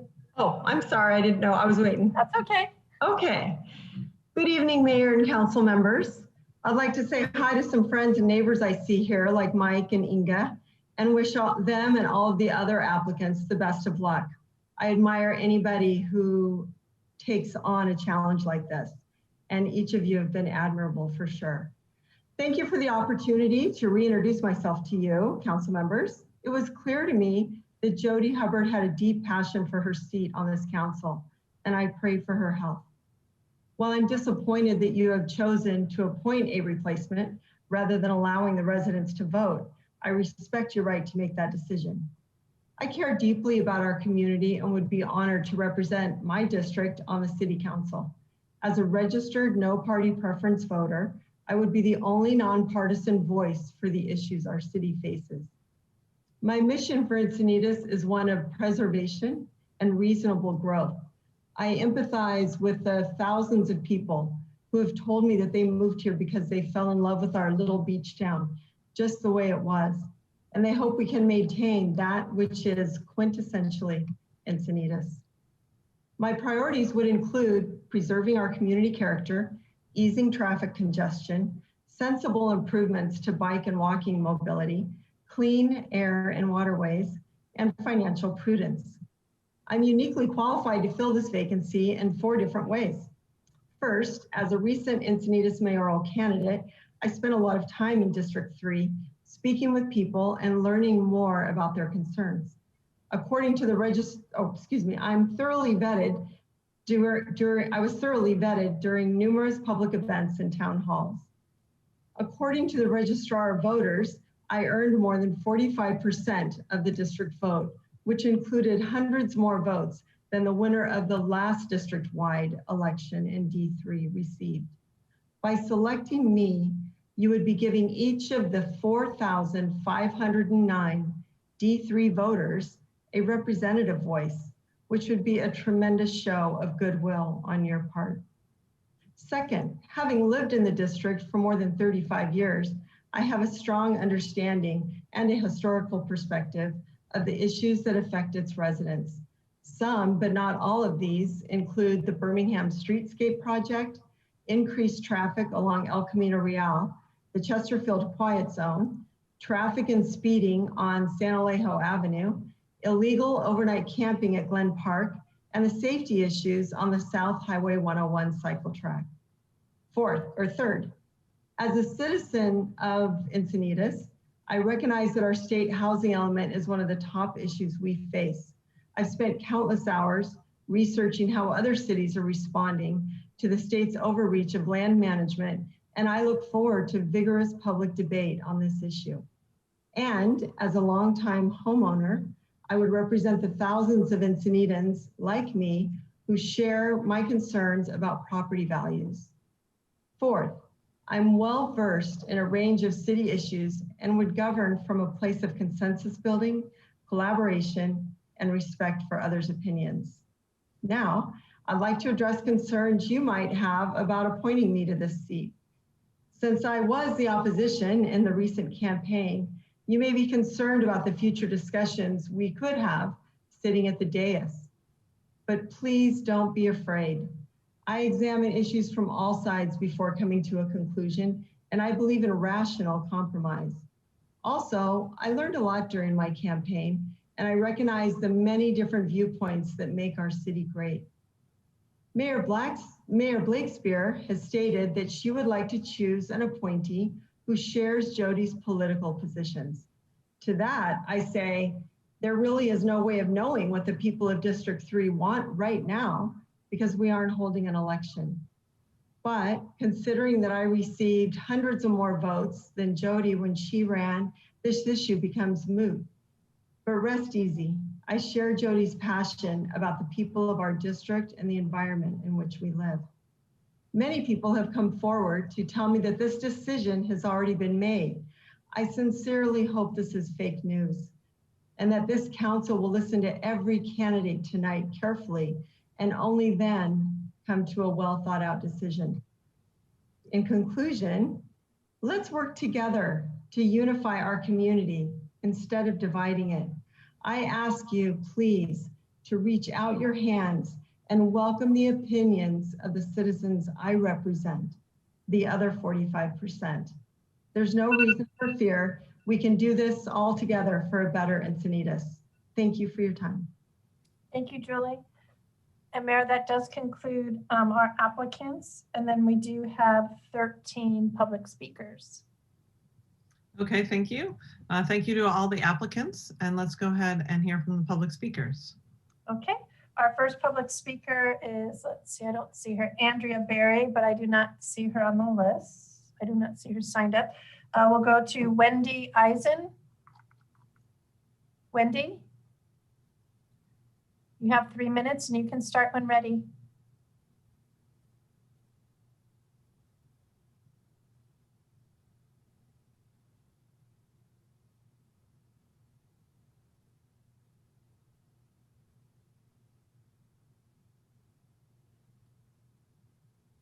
And Wendy, you just need to unmute your microphone.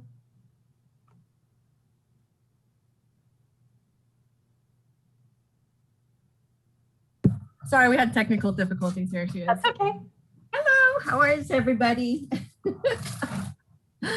I would like to talk on behalf of Indy. She is the most passionate person that I know, and I believe that she is the best fit to fill the seat in the council. She will go beyond to get anything done. She will work and be bipartisan with everybody. I really want to put my hat in the ring for her. Thank you. Thank you. Our next speaker is Jody Hubbard. Jody, you can start when ready. All right, can you hear me? Yes, we can. Yay, okay. Well, hello everyone. Mayor Blakespear, City Council. it's a little different to address you from here, but I did feel it was my duty to weigh in on my replacement.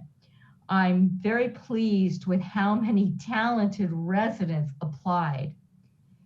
Because I believe land use is one of the most important issues facing us, and it's not going to go away anytime soon. This has been one of my priorities in selecting the person I'd like to see replace me and carry on, you know, my thoughts and beliefs and what I represented to my constituents as to why I was running. As a member of the community with the skills for land use and understanding the needs of Cardiff and the city of Encinitas, Brett Farrow would be a valuable asset to the city serving as my replacement, because I do believe that land use is critically important and complicated and needs creativity. I first came to know Brett during our time on the Coastal Mobility and Livability Working Group, where we quickly saw that we held many of the same beliefs and goals for Cardiff and the city of Encinitas on the whole. He later played an important role in my campaign as a housing policy advisor and active supporter in my successful election. In short, we think a lot alike, and I'm certain he will carry forward the many policies that are so important to me and to my constituents. I hope you will give him serious consideration. Thank you. And it was nice seeing all of you tonight. Thank you, Jody. Our next speaker is Megan Lawson.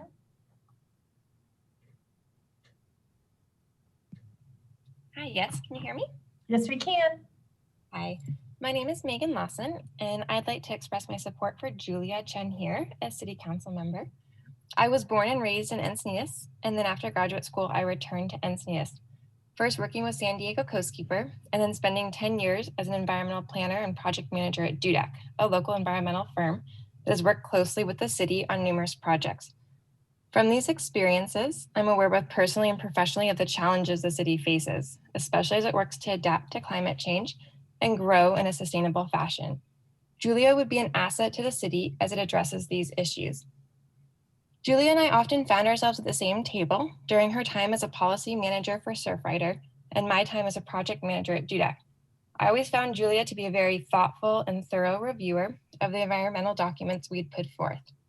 In her efforts to advance environmental initiatives in the region, I observed Julia work collaboratively and constructively with a variety of community partners to bridge each one's differing positions and find common ground on which they could move forward. We were both significantly involved in the City of San Diego's Pure Water project, in which Julia, as a representative of Surfrider, collaborated with other environmental groups and the city to reach an agreement which would bring almost 100 million gallons a day of recycled wastewater as a new potable water source to the city. In working on this project, I saw that Julia's knowledge extended far beyond coastal specific issues and also includes water and wastewater infrastructure, stormwater, transportation, and other environmental issues. Julia and I also have the pleasure of being neighboring homeowners in Cardiff and gave birth to our first sons just 2 weeks apart. Over the last 6.5 years, I have seen that Julia is compassionate, dedicated, and involved in both her family and her community. Thank you for hearing my comments. Thank you, Megan. Our next speaker is Matt Wheeler.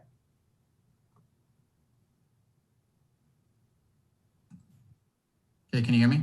Yes, we can. Okay, I'd like to voice my support for Julie Thunder as the District 3 representative on the City Council.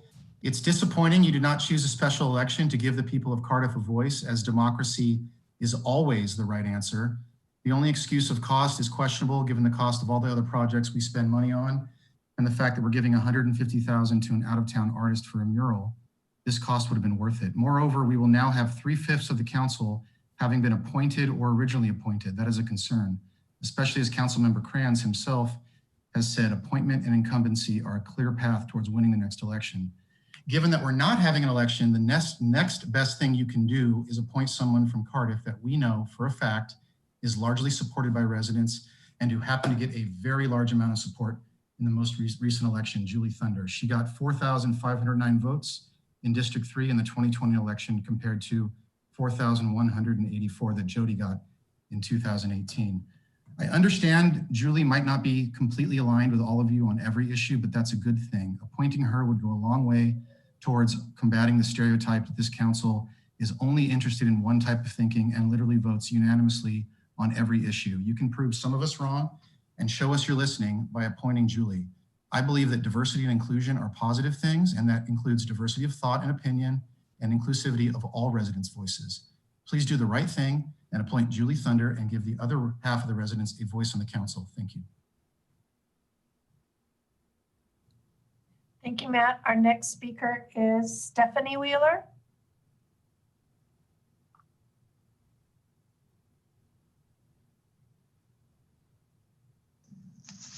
Hi again. You have 10 people interested and engaged tonight, which is amazing. I really think the community should have gotten a chance to vote because it could have been a difference of just a couple votes, 50 or 100 votes to make a difference. Since you're not, I definitely suggest that you appoint Julie Thunder for D3 Council, the person who won more than 45% of the overall Encinitas mayoral vote just 3 months ago. Not to talk about junk data, but real data this time. She got 325 more votes in 2020 in D3 than Judy did in her last election. I find it disappointing that instead of having a special election because it costs, rumor has it, $250,000, the council has decided to spend a lot of money, like $150,000 on a mural. Democracy should always be the answer, and it's disappointing that you're not holding an election. This will be the third consecutive appointment caused by a vacancy on the council, and I'm against appointing the third time and believe the excuse of the cost is just to disenfranchise voters.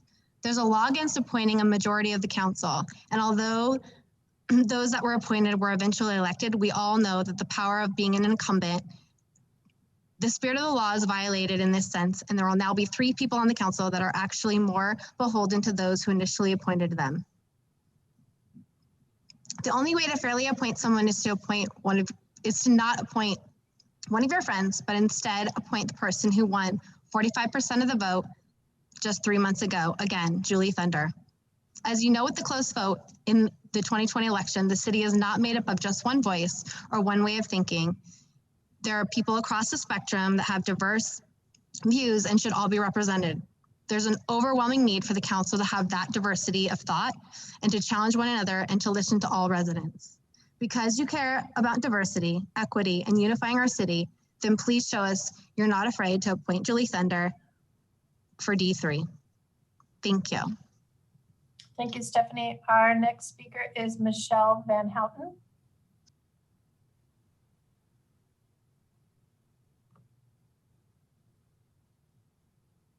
Can you hear me? Yes, we can. Thank you so much. My name is Michelle Van Houten, and I have lived in District 3 of Encinitas for 25 years. I believe in civic participation and our rights as citizens to have our voices heard. The input you hear tonight should be a part of your decision-making for the District 3 seat. I have a critical question. It has been leaked that this council decided on applicant Indy Bisconti weeks ago. If that is indeed true, then you would be in violation of the Brown Act. If, like your vote on the homeless parking lot, your D3 decision has already been made, why are you again wasting everyone's time, especially all of these precious citizens who have taken the time to apply? This council holds diversity as one of its highest values. I ask you then, why not include diversity of thought and opinion in that mix? Julie Thunder, your fellow citizen, dedicated a tremendous amount of time and effort in her campaign for mayor. I share her beliefs and volunteered many hours in her campaign. 45% of Encinitas citizens who voted chose Julie Thunder to represent them. How could you possibly choose anyone but Julie to represent District 3? A lone voice on the city council with a different opinion from the majority would not dilute your power. It would give you input that strong leadership requires. Are you interested in, truly interested in the voices of all the citizens of Encinitas? Even the ones who did not vote for you, the 45%? Tonight, we will learn if you do. Thank you. Thank you, Michelle. Our next speaker is Zach Plopper.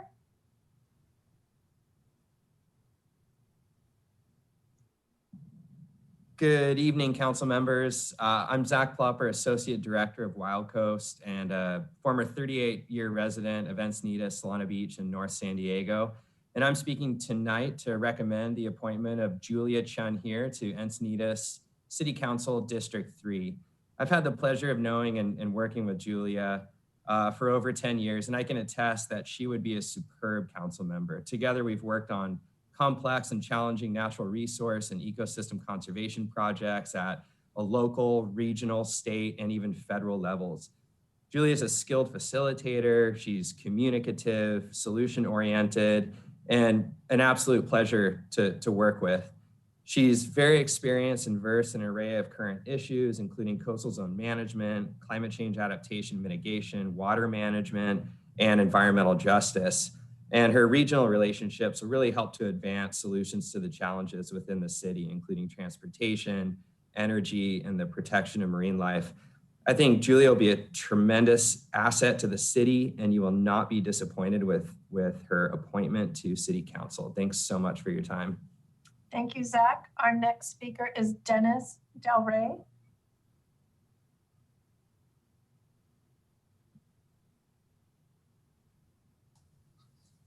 Hello, can you hear me? Yes, we can. All right. My name is Dennis Del Rey, and I'm here with my wife, Barbara Forrest, and we're here on behalf of Julia here.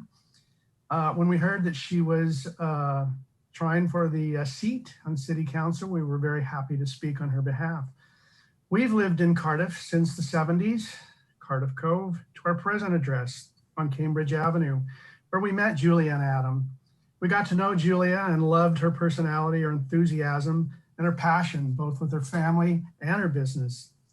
We had some business dealings with Julia when she was at Surfrider with one of our businesses, which is a vintage sign company. And also my wife and I own 2 retail stores on Cedros Avenue in Solana Beach. So we know firsthand how important City Council is, especially during this last year. We love Cardiff, and we know Julia shares that same love. That's why we're so proud to endorse someone with her experience, passion, and background that Julia possesses. Thank you. Thank you, Dennis. Our next speaker is Finn Madsen.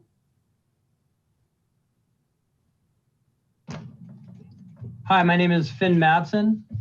I am a 4th generation Encinitas resident, Cardiff homeowner, and business owner. Having my roots in the city is something I take a lot of pride in. That's why I want to see Julia Chen here appointed to the City Council. I've gotten to know her and her family over the past 6 years as we watch our sons play together on the same beaches that I grew up on. My grandparents grew up on these beaches. Julia has her heart in the community. We've chatted about everything from the Shoreline Dune project, rail corridor issues. She really knows her stuff. She's very well informed, not just on coastal issues, but on many of the challenges that face our community. Her insights are always resourceful and very innovative, very innovative. I know Julia has the work ethic and skill set to serve our community. If this were an election, she would have my vote. Thank you for your time. Thank you, Finn. Our next speaker is Daryl Salrin. Hi, this is Daryl Salrin. I live in Cardiff, California, and I am reading a letter on behalf of Phil Warner. He's the manager of Pacific Coast Grill, and he had to work tonight. And this too is in support of Julia Chen here. To the council members and to whom it may concern, I would like to personally recommend that Julia Chen here be given the opportunity to serve, as I know the talent, integrity, and energy that she will bring. Her experience with environmental issues, I have no doubt, will be well documented and speaks for itself. The consistency that she has shown over the years is something I find inspiring.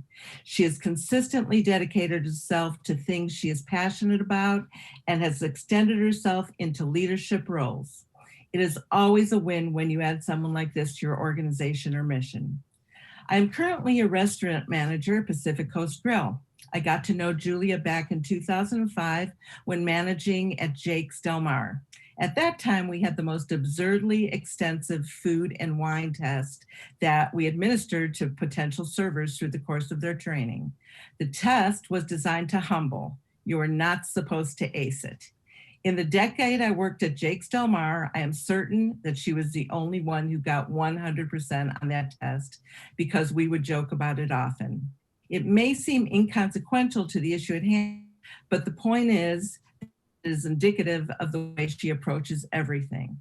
Restaurant work reveals a great deal about how someone gets along with others amidst a range of awkward circumstances in a high-stress environment and with people in every demographic around under the same roof. Julia is a sweet-hearted, humble, and excellent listener, makes friends quickly, and always works exceptionally hard. She was always volunteering at Scripps, Birch Aquarium, and Surfrider, among other projects, while working with us in the evening, and she works hard. Julia is the type of person that will not put policy above people when policy is meant to help people. She has shown that she thrives in working for the good of a community. She will be prepared and will understand the underlying issues and consequences of the problems that need to be addressed. Julia is not the type to limit her understanding by relying on a singular source of information or influence because she has a passion for solving problems and has skills and experience with mediation. She is dedicated to the community already, and I have no doubt would be a huge asset to the council and Encinitas as a whole. I would recommend that you give her the opportunity to serve. Phil Wanner, Manager, Pacific Coast Grill. Thank you.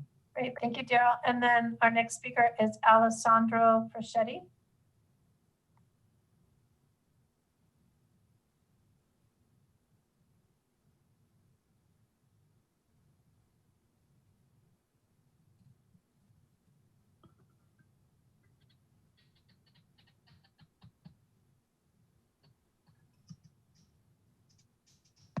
Okay.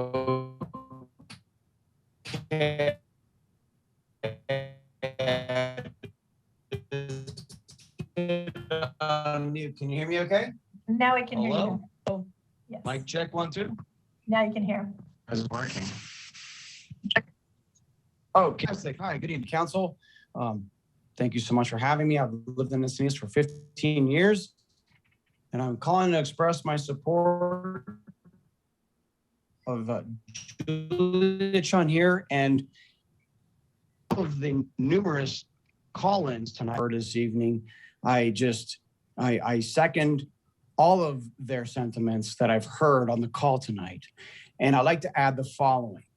I've known Julia for about 10 years. We met tabling at a surf contest, a community event at Seaside that was geared towards the environment. I've known her personally and professionally in the last decade. And I can tell you all that Julia is doing this because she really cares about making people's lives better. And that's been demonstrated multiple times over the decade that we've known her family and I. And we now see in her desire to serve our community through supporting local businesses, preserving the environment for future generations. And she's very compassionate for all segments of the community. And she supports diversity and equity throughout Cardiff and Encinitas. Julia knows the community, as many have already spoken about. She knows our neighborhoods, and she knows the issues. She's also feared and revered in the water sector. And she's demonstrated the ability to just be able to stand up for what's best for the community. She's been a force to be reckoned with when she needs to be even. And she's collaborative, even with people with differing views and perspectives. I've known that about her, again, personally and professionally. And she just really listens to hear all sides and has this unique talent to find a viable path forward, despite the differences. She's progressive and compassionate. She's willing to do the work to fill this position well and to lead our community in a fair and thoughtful manner. And that's perhaps why I recommend her most, is her judgment and her character, which we feel is the most important attributes for someone seeking this position. We highly recommend Julie Chen here for City.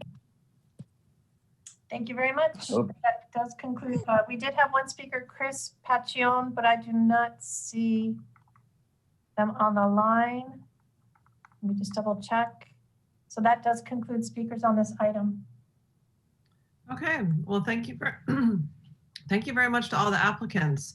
We really appreciate your time and dedication with putting in your application and then putting your words together today, and to all the public speakers who came forward to support them as well. I will call on my council colleague, Councilmember Hinsey, with her hand up. Thank you. So I also want to echo just the extreme depth of talent of all the candidates that we were presented with this time. And as I looked through the applications and kind of made the schema for how I was going to rate candidates, it really came down to long-standing service to the city. And not only having great ideas and supporting things that there's consensus on in our city, but also getting things done. And looking at that long list, distilling it down to 4, there were 4 candidates that I think we would be so incredibly served by. And those candidates were Brett Farrow and Julia Chen here, Joy, and Ingy, because they've all demonstrated some part in the public process here in Encinitas and used their talent that they have to better shape our city. Now, it was really difficult between those 4 candidates, and I think I left myself the ability to, get through this night without having made my choice about who I think is the top candidate. But as I sat down last night and I really poured through the applications that we received, there was one candidate that just spoke volumes to the specific moment that we're at right now, the goals that we're on the verge of breaking ground with, and somebody who I think really embodies the spirit that Jody Hubbard brought to this role. And in my opinion, that person is Joy Lines. And so as I was looking through her resume, I wrote down all of these things that she's done for our city, and including that she's already sort of acting in the role of council member because she's applied for these grants, most recently for the Safe Routes to Park grant in partnership with Christine Schindler of Bike Walk Encinitas. She has served 2 full terms on the Environmental Commission. And through that time on the commission, she brought forward this event, which is Ciclovia, that to me is the best of placemaking. It's the best of our values for mobility. And it also was a pretty controversial thing to get achieved in our downtown corridor. That took working with all of the Main Street organizations, with the merchants to overcome some of the hurdles and the fears that they had, and also working successfully with our city staff. And I think anybody who has had a great idea and has worked to the end to bring that idea to fruition realizes just how much diplomacy and how much the idea is only one part of the equation, but the follow through and the relationship building and actually getting it to a point where it's a permitted event and seeing the community take part in it is a whole other issue. Joy has also worked closely on our habitat stewardship program assessment. In fact, I called her when that was an item coming before council to sort of pick her brain and understand why we were getting it in the form we were getting it. And she was hugely helpful to me at that time. We've received letters that she's volunteered to restore Cottonwood Creek. She is a member of the Encinitas Historical Society, and she's also put together the landscaping plan for Pacific View. And I think it's really her knowledge and her commitment to seeing Pacific View be open and a space for the community to enjoy that I think she's the right person for this specific moment. when I read her application, what struck me about her application was just her ability to communicate. She had so many sentences in there that touched on the heart of this community, the connection to our historic preservation and the way that we want to go there. And she's a really masterful communicator in that way. And I hope that as a council member, she'll bring those skills, because I know something that's so valued in our community is Mayor Blake Spears' weekly newsletter that communicates out to why we make the decisions that we make and how we got through that process. And I think that that's a skill that Joy has demonstrated that she has as well and can bring. I have a whole list of things here, but I'll try to just distill it down. Something that struck me was that she has taken on these volunteer roles with major organizations, and one was the, let's see if I have this. It's the College of Architecture, Planning and Design. And she had brought forward a group to work on diversity, equity, and inclusion. And Joy set up 5 different town halls for the community to be able to participate in. And that level of transparency and to be able to put herself out there, to be open for feedback and create something better, systems that will serve her students for years to come, was a sign that she understands how to engage at these deep community levels. And it was one thing after another as I looked through her application. But I think the person who said it best was Christine Schindler in her letter of recommendation. And she said about Joy that she thinks big picture and little picture all at the same time. And those are things that I've seen Joy do time and time again. So when the time's right, I'll make a motion to appoint Joy to the seat for District 3. Okay, thank you. Councilmember Mosca. Yeah, thank you.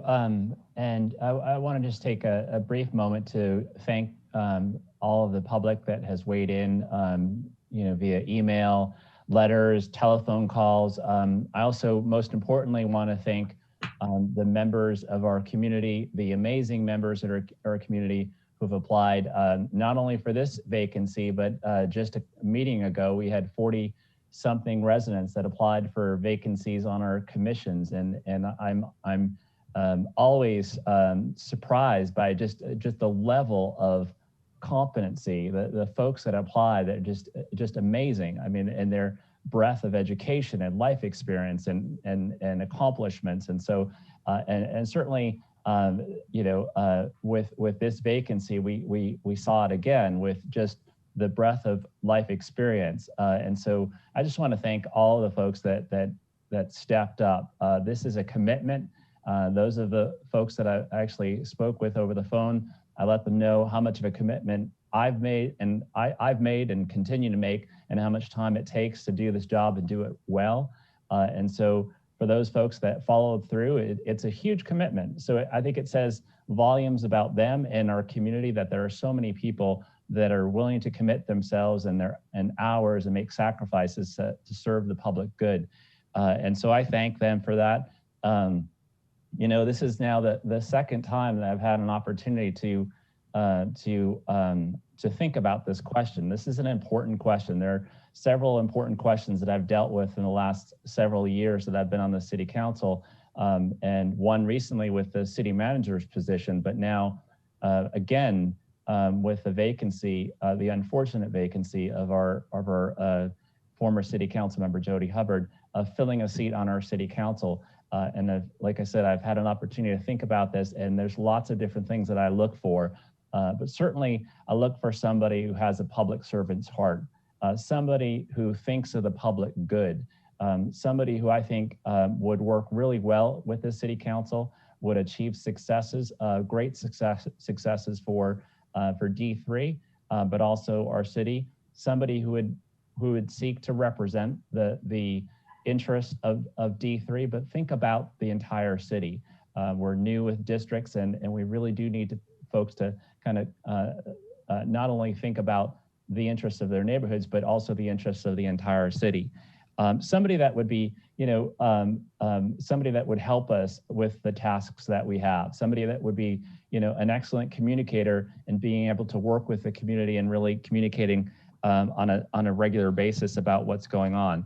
There are 4 people, I think it's already been said, that really, truly rise to the top, and not only because of what they've shown in their resumes and what they've said tonight, but because there's a demonstrated history of them doing stuff in our community. Joy Lyons, Indy Bisconti, Brett Farrow, and Julia Chen here. I mean, it's obvious, not only what we've seen tonight, but what they've given in the past to our community, and they clearly have a public servant's heart. They clearly want to achieve successes for the public good in our community. So these are 4 people that I've come to this conversation thinking that any one of these 4 I could support, and I think tonight they've proved that any one of these 4 could be amazing city council members. I do think to Councilmember Shay Hensley's comment about Joy. I do think Joy they all bring certain skill sets to the table, but Joy, there are several different skill sets that I think kind of puts her a little bit above the pack. And the one thing that I would say is that, you know, Joy has tremendous communication skills, and you saw that tonight. Very clear on who she is, what she's about, and what she wants to do on the city council, which I think is important. I've met Joy several times at community events, from the San Diego Botanic Garden to Cyclavia, which she spearheaded, to the Pacific View School and work that we've done there, different events, the Environmental Commission events, sponsored events. I've seen her out and about, and I've had an opportunity to speak with her and her husband before. She is an amazing communicator, and I think that all of the candidates have good communication skills, but I think that she really is just amazing in that area, and I think that she is you know, a little bit above the rest. But I think that Indy Bisconti also impresses me with her understanding of water and environmental sustainability. Clearly, Julia Chen here is amazing. I've had an opportunity to talk to her over the phone a couple of times, have had an opportunity to see her at work with Beacon Staircase and other projects in our city, which she has helped out on.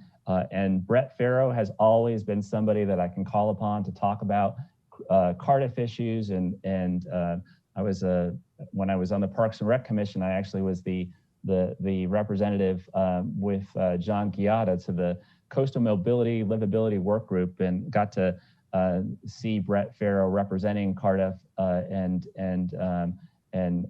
just added to that conversation. So I think all 4 are amazing. I do think that for the reasons that Councilmember Shay Hensley just mentioned, that Joy, I'd put her a little bit above the rest. But I think I want to hear what my other colleagues have to say. But I do think that all 4, we can't go wrong. All 4 will make us proud, make our city proud, and I think achieve success for our city. Okay, thank you. Deputy Mayor. Yes, thank you. And I too would like to thank everyone who applied. I know the feeling. I applied for the appointment to Councilmember Maggie Houlihan's seat when she passed away in 2011. I had run in the election of 2010 and came in 3rd place when there were only 2 seats open. And so I made that argument that I was the right candidate because I had earned votes, and philosophically, Maggie and I were aligned. She had endorsed me in my candidacy. They didn't really take that into consideration, and Mark Muir was appointed. And so I learned a pretty important political lesson there, that the council has some opportunities to make decisions that aren't always, you know, just based upon the last election. So I would especially like to thank the 4 applicants who have been mentioned previously, Brett, Joy, Indy, and Julia. I also would like to thank Tom Delaney. He reached out to make an appointment for a Zoom conversation. So those were the 5 candidates that took the time to have a one-on-one conversation, and I found that to be very enlightening.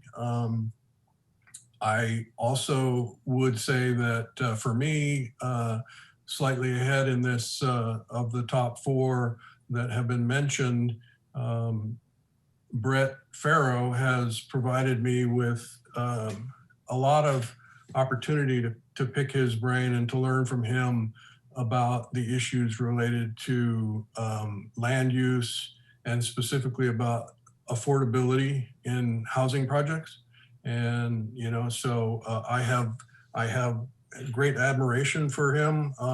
And indeed, I asked for his support in through his architectural program that he teaches in, and he organized a group of students to look at the NCT parking lot possibility of development for affordable housing there.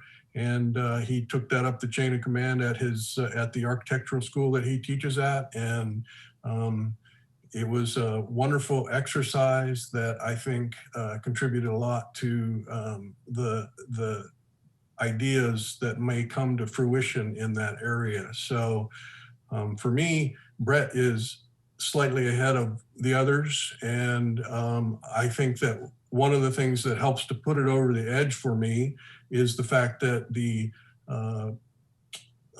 council member who resigned her position for health reasons, came on the line tonight and endorsed Brett for the position. So I think that speaks volumes, and for that reason, I would support Brett for the appointment. Okay, well, thank you for the comments from my colleagues.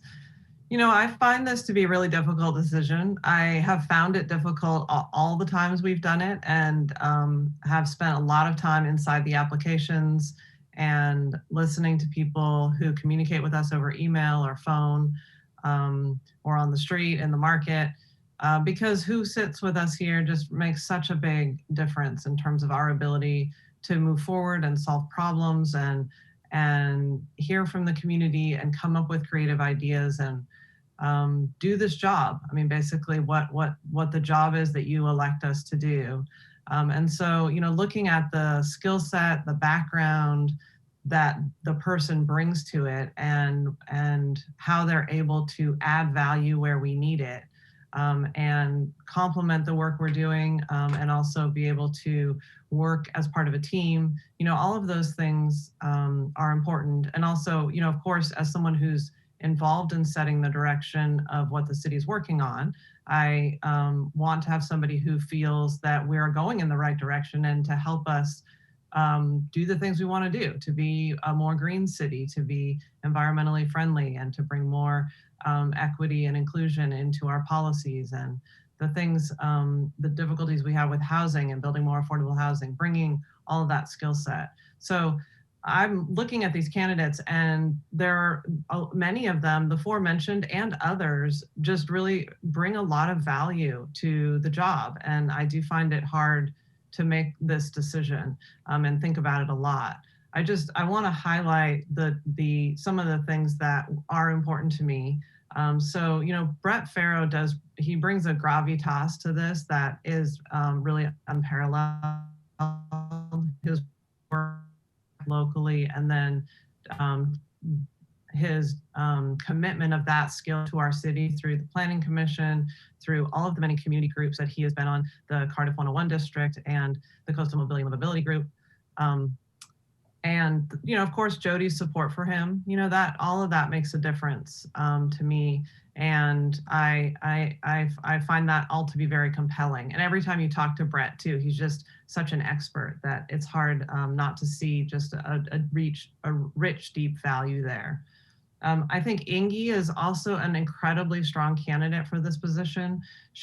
Her expertise in water and interest in water recycling and reuse and sustainability in general, the real values alignment that she brings and would add to the team, and that really deep community commitment with which I see her walking around all the time with her sister and her dog, and just loving the place where we live and having a deep connection to it and its environment. I find all that to be very valuable.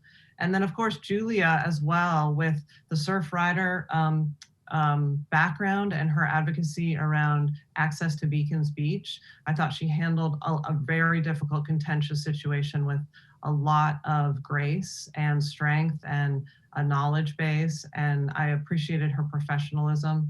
And then, of course, a lot of people who wrote in about her and even called in tonight, just a great enthusiasm. And she's young and she has a young family and she's smart and she seems like she really wants to be involved. And I think all of that is a great commitment that we would get value from.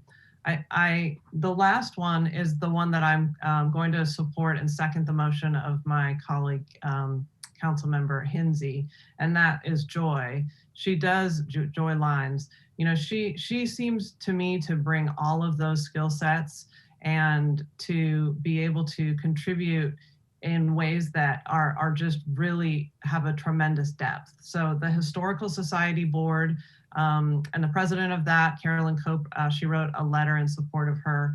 And I think, you know, there's this suggestion that we only talk to people of the same political viewpoint, but you know, I really feel that that's inaccurate. And you talk to someone like Carolyn, who has a very different political viewpoint, and she is a full supporter of Joy for this position. And there are many people in the community with a variety of political viewpoints.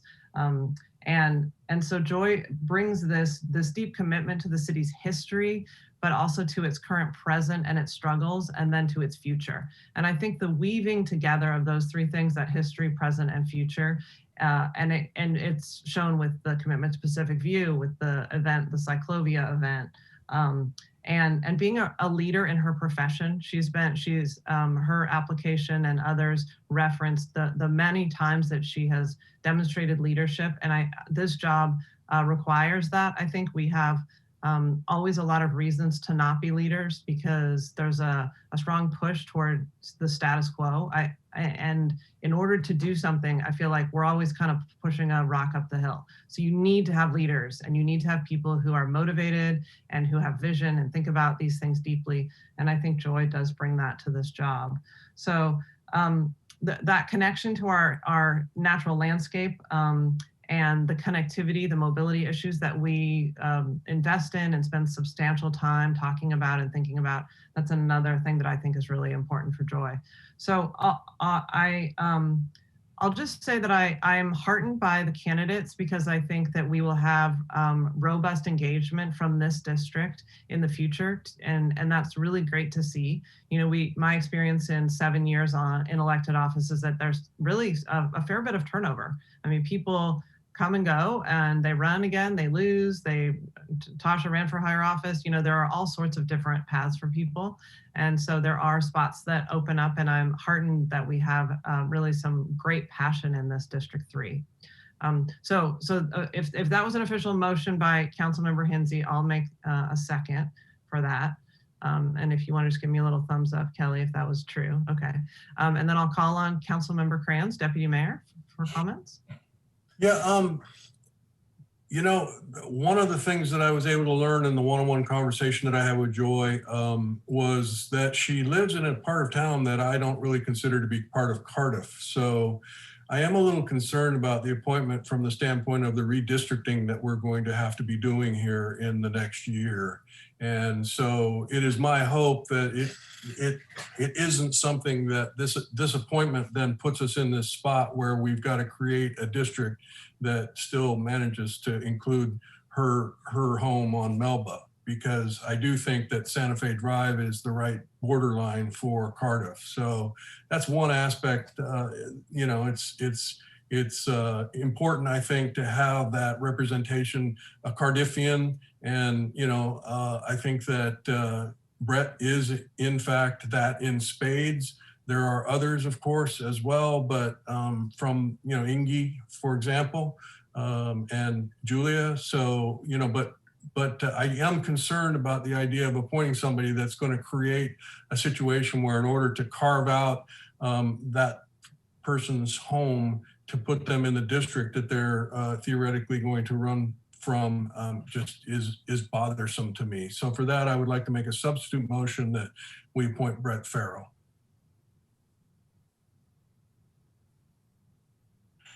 Okay.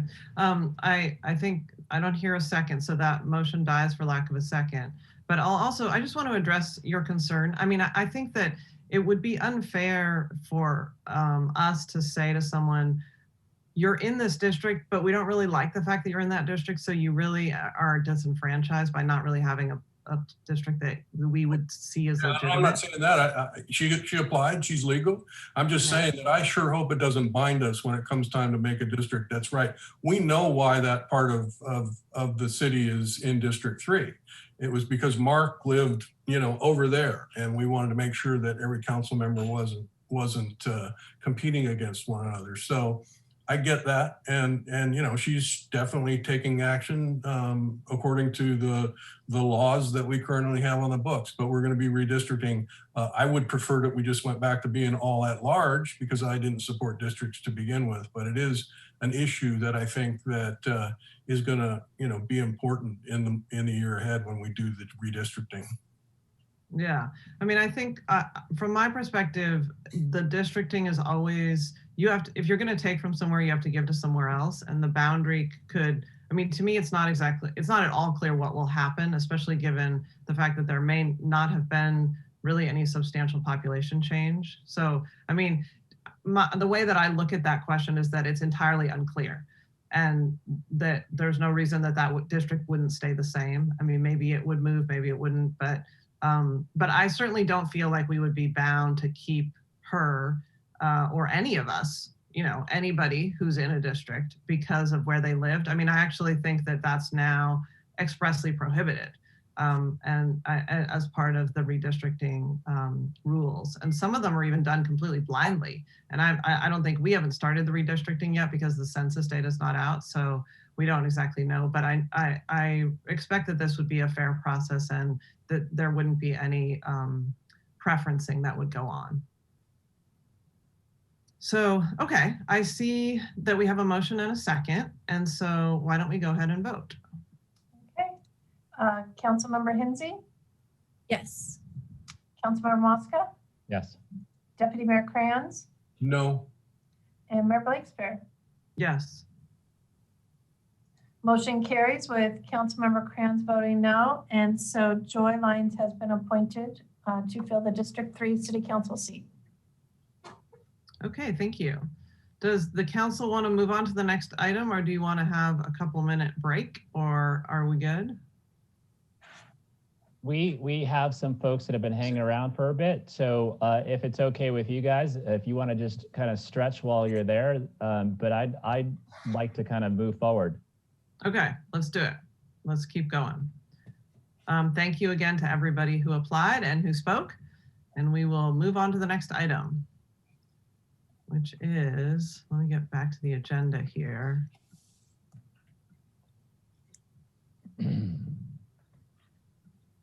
This is item 10B, which is selection of Power 100 as the default electricity service for San Diego Community Power customers with the City of Encinitas. This is an exciting item here. So I will hand it over to our Climate Action Administrator, Crystal. Thank you, Catherine. So I'll be presenting item 10B, but first we're actually going to have our presentation from San Diego Community Power. We have Cody Hooven here tonight and Bill Carnahan. They are both the top staff members of San Diego Community Power, our new community choice energy program. And actually, Joe, did you want to say a couple words as introduction? Yeah, since you're the chair.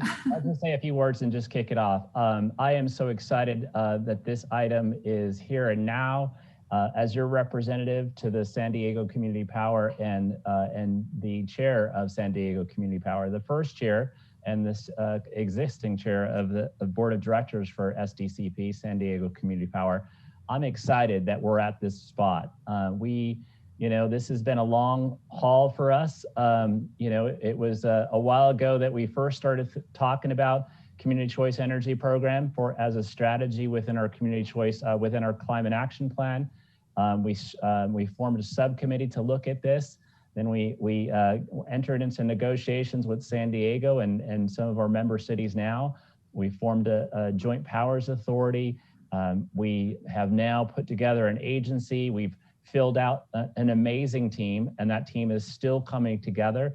And the board of directors has been making some really hard decisions and having some really good discussions. And so right now we are just about to launch. And I know that you guys know, as my colleagues who have been part of this discussion, you know, it's been a big process. All of the stuff that we had to do at the state level.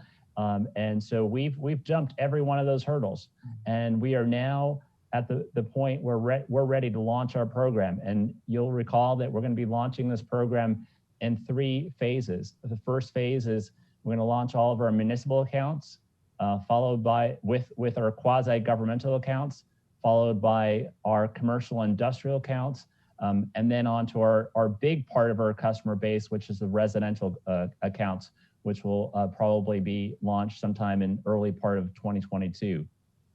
So I'm excited to be at this place that we're at. I think what we're going to do here with this agenda item is I'm going to hand it off to my team at SDCP to talk a little bit about launch, and then Crystal will then come in and talk about the question that's before us today in terms of power content. So let me introduce 2 staff members, 2 team members that I work with and that I think are amazing and are helping us build a strong organization. There are lots of folks behind them that they've chosen. They've put together a team. The first person is Bill Carnahan. He is our interim CEO. Bill comes to us with tremendous amount of experience in the public utility space. And he's also had some experience with CCEs. He led the largest community choice energy program in the state of California, which is Clean Power Alliance out of Los Angeles. That's the collaboration between Ventura County and Los Angeles County. And you all probably know Cody Hooven. Cody helped us launch our JPA, and Cody was the person that led a lot of the environmental sustainability efforts for the city of San Diego under the last mayor, Mayor Faulkner. She was the head of the city's, I think the title was Chief Environmental Sustainability Officer. So anyways, these 2 folks are amazing, and they are part of our team, and they are leading this organization. So I'm going to hand it off to Bill Carnahan. Okay, thank you, Joe. You all know him as City Council Member Mosca, but I know him as the chairman of the board and my boss. So he wears many hats in this world. So thank you for allowing us to come and present what is really a bit of an update report to you, and also the announcement that Joe had mentioned that we're actually becoming operational. And so I think when you all adopted your climate action plan back in 2018, you specifically pointed out that you wanted to look at the formation of community choice aggregation. And that effort, the next slide, please. Next one, I'm sorry, next, we'll get there. Okay, the community choice effort in California began actually in 2002, where the legislature felt that there needed to be some kind of competition in terms of energy suppliers, that customers of investor-owned utilities should be allowed to have a choice in who provides their electrical energy. And if the cities and counties wanted to form community choice aggregation entities, they could provide the energy in lieu of the investor-owned utility providing it. So it gave them a choice, and it also gave them local oversight. It's nonprofit, and so it exploded really in Northern California in 2002, and right now there's 23 operating programs across the state. The 2 largest, as Joe said, are in Southern California, however, us and the Clean Power Alliance in Los Angeles. They're serving really over hundreds of cities, and it's becoming a very grassroots. It started grassroots, and it continues to be that way. And so we're very proud to have been a part of that process. At least I have the last several months, in trying to live up to that commitment that all of you made, and give customers in the San Diego area who are members, next slide, a choice. So throughout 2019 and before, it was in the formative stages.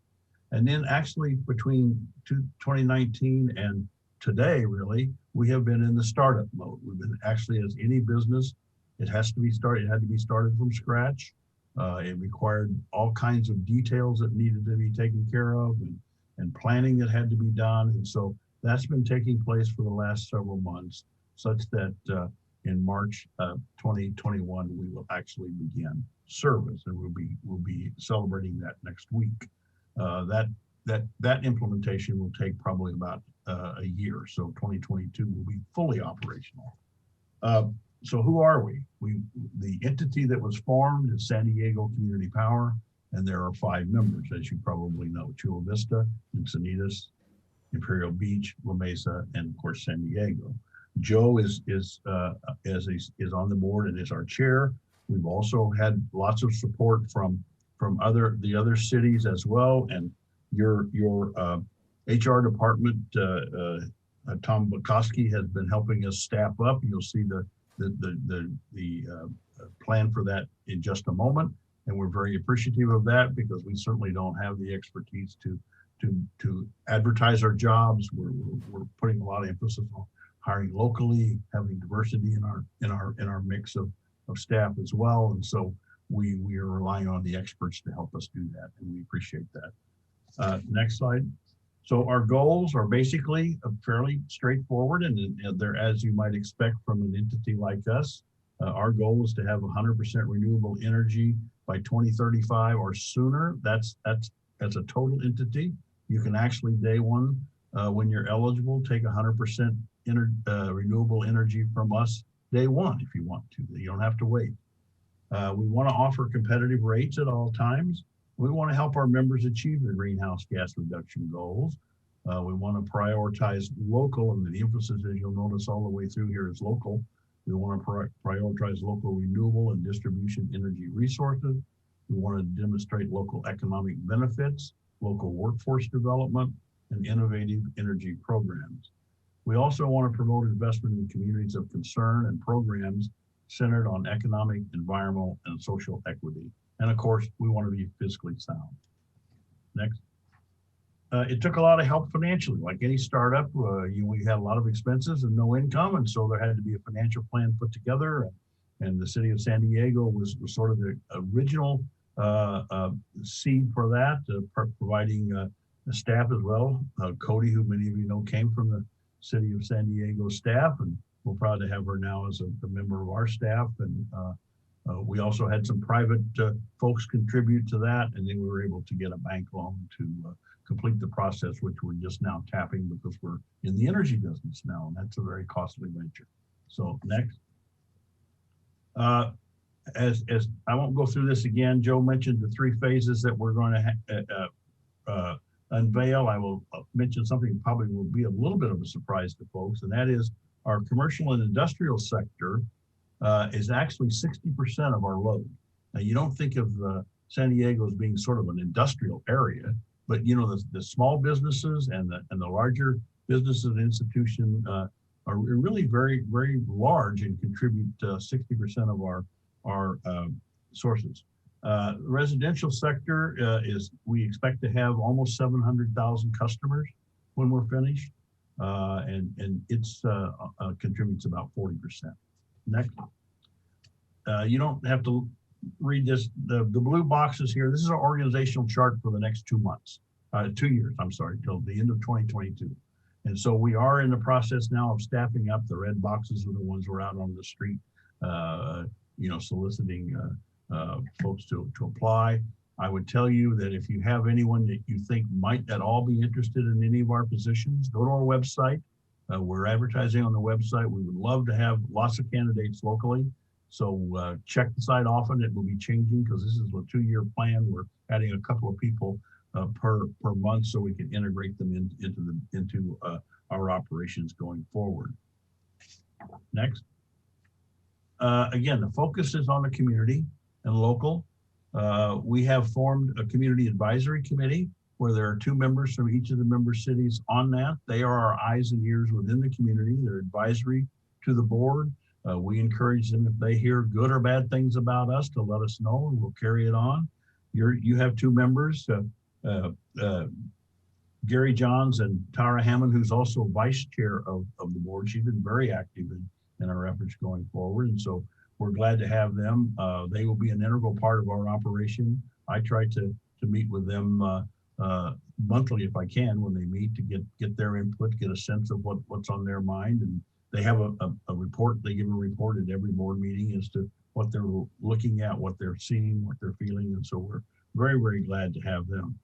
We also have developed 2 programs already, even though we aren't delivering energy. One is a first of its kind feed-in tariff, and this may not mean a lot to all of you who aren't really techies, but we have a feed-in tariff program that is the first of its kind in the San Diego area, and then we have a net energy metering program, both of which are geared to solar. So we're off and running as soon as we have energy. Those programs will be alive and well.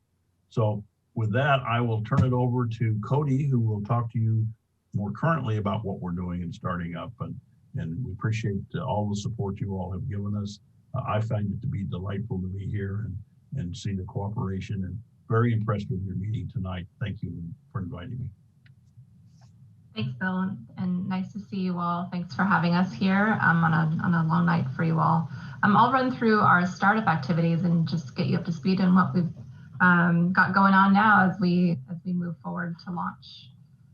I can move my slides along. So the question people always ask is about our rates and how do we compare to SDG&E. So I'll talk a little bit about that. We adopted our rates, the board did, at our meeting last month in January.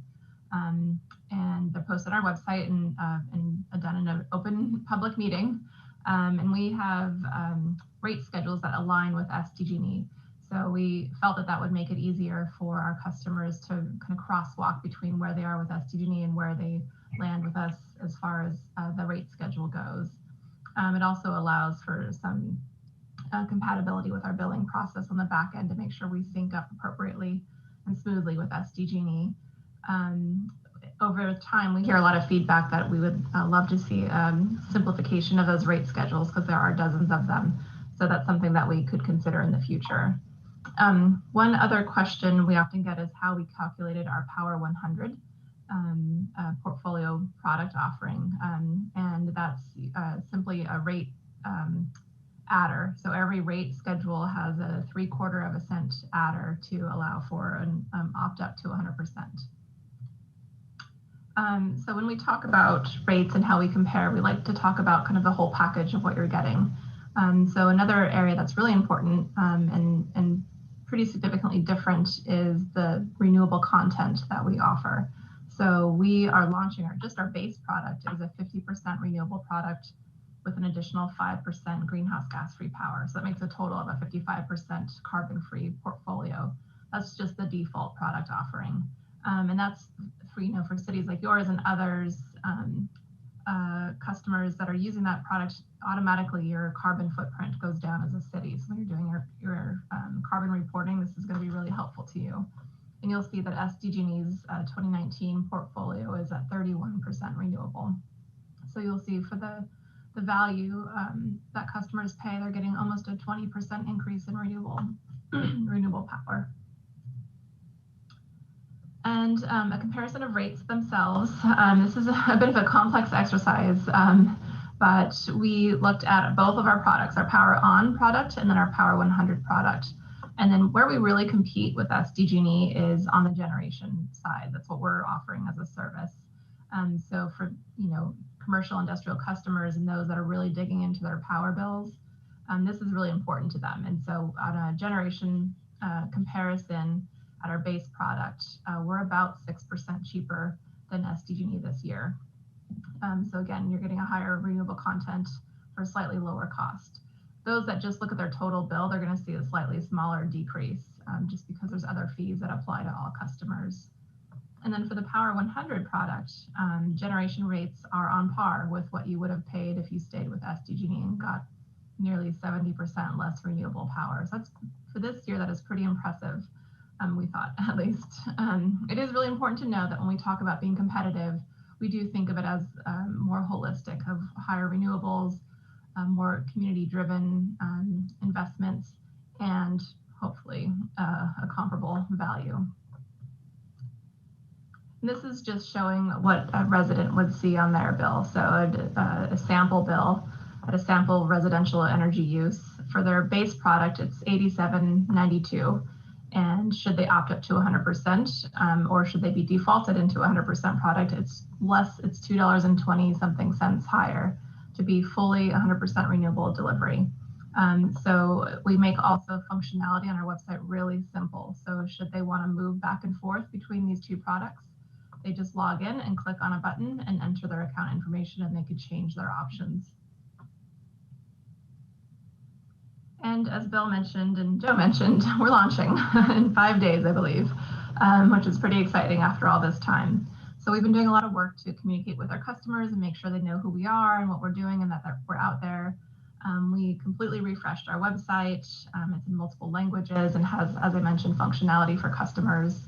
We also try to be really transparent. We have all of our board meetings and our agendas and documents that folks can find about what our rates are. We're working really to put information out there that makes people feel included and that they can participate in their energy decisions. And these are some examples of mailers that are going out to folks at home or in their businesses. We mail these out to customers just prior to launch and then again after launch. So we'll be rolling out these mailers over time as we enroll customers. And I won't go through all this, but this is a whole bunch of work that we're doing around just engaging the community in a variety of different ways, and we'll continue to do that and customize it for each phase. You know, commercial customers are different than municipal and are different than residential. So we're overall really excited and looking at all different ways to talk to customers and engage them.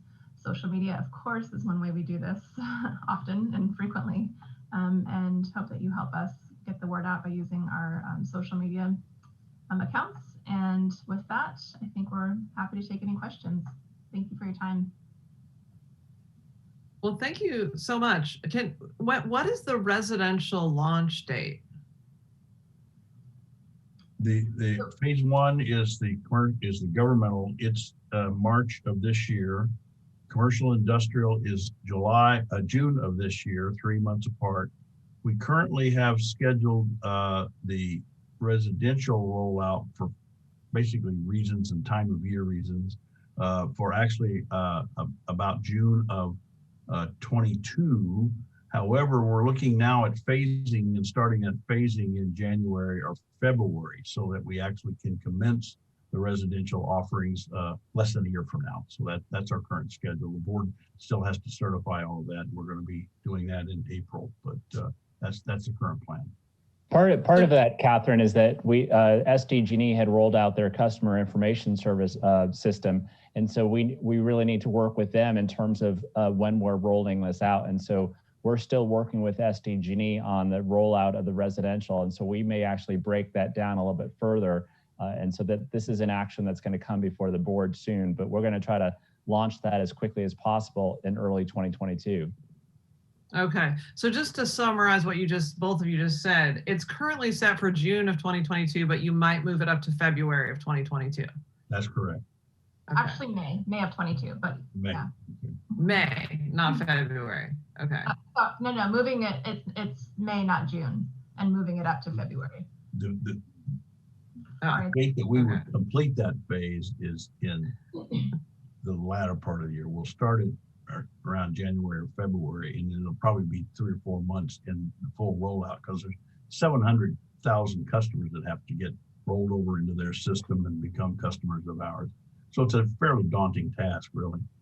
Yeah, I mean, it's similar to what Clean Power Alliance did up in Los Angeles in terms of how they launched. They didn't, you know, if you're Clean Energy Alliance out of Carlsbad, you can launch your whole entire program in one fell swoop. But if you have 700,000 residential customers and your utility has a brand new customer information system that they're launching, it's a small step forward, and and then just starting to take more and more steps forward with respect to that last launch.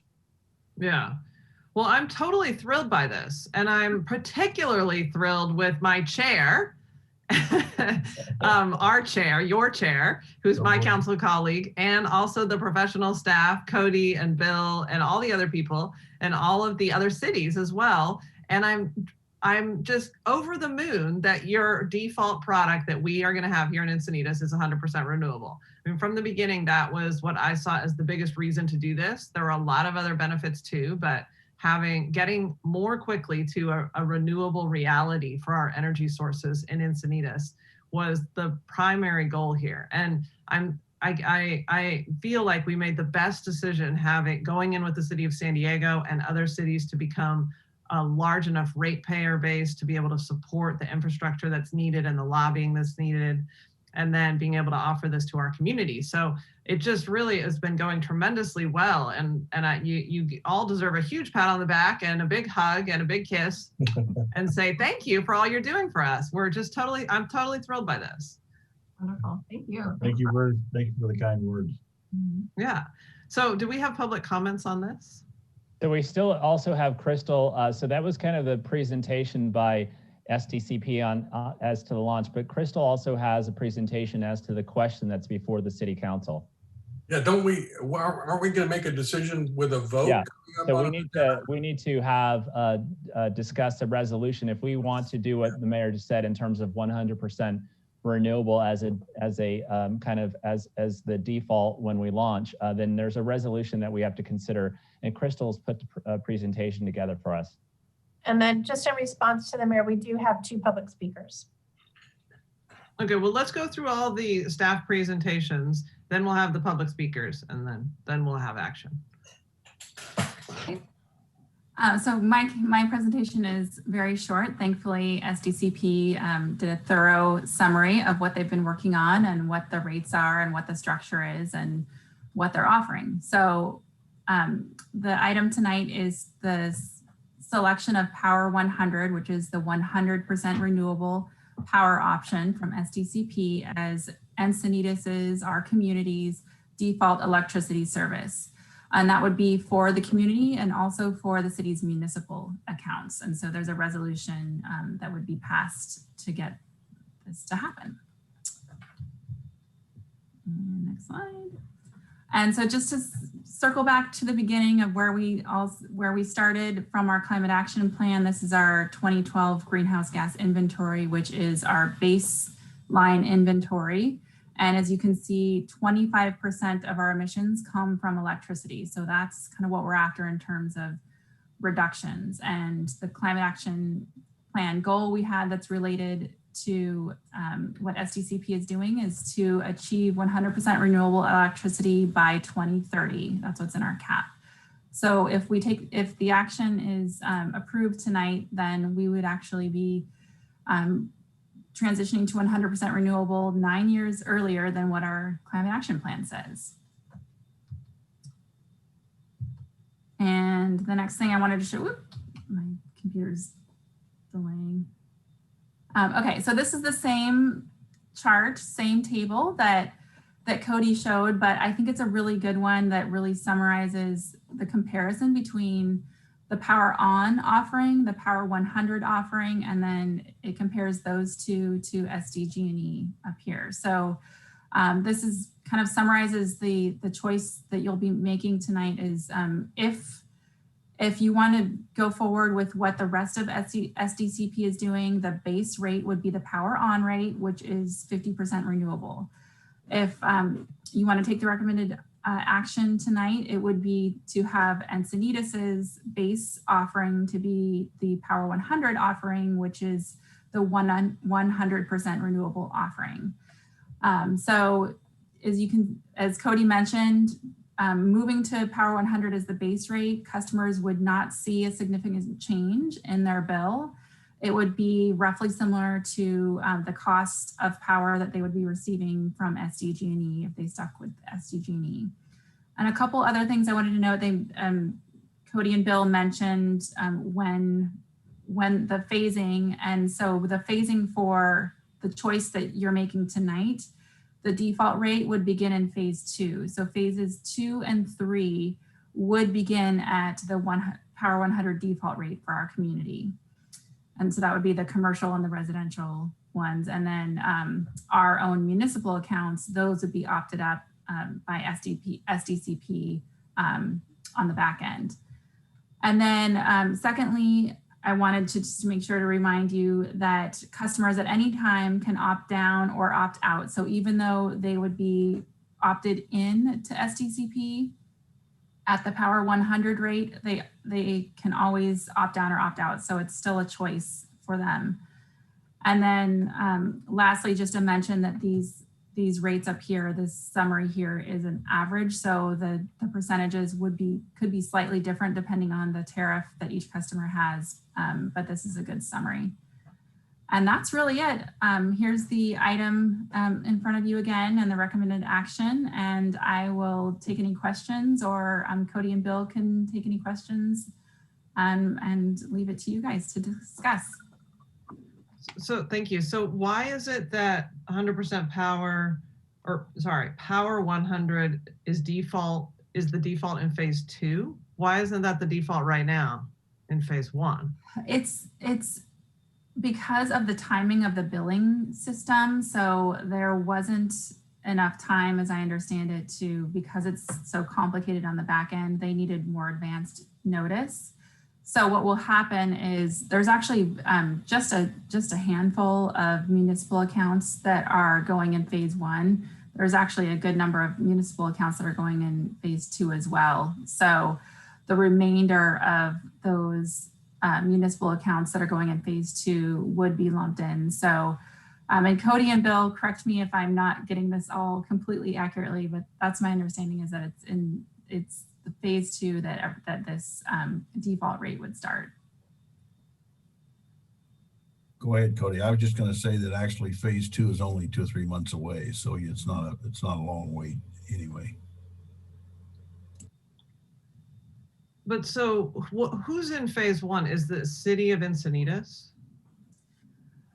Yes. Yes, but only some of our accounts. I would say, right, Bill or Cody might know this better, but I believe it's really only about, a percentage of our accounts, maybe like 20 to 30% of our accounts are actually in phase 1. But I think the larger point is, if we take this action tonight, just because of timelines and how they kind of laid out, we weren't able to, at this point, when we're basically launching municipal and quasi-governmental accounts, get Encinitas fully in 100% at this point. So it's going to be, municipal accounts will be at 50%, which is SDCP's default. Yeah.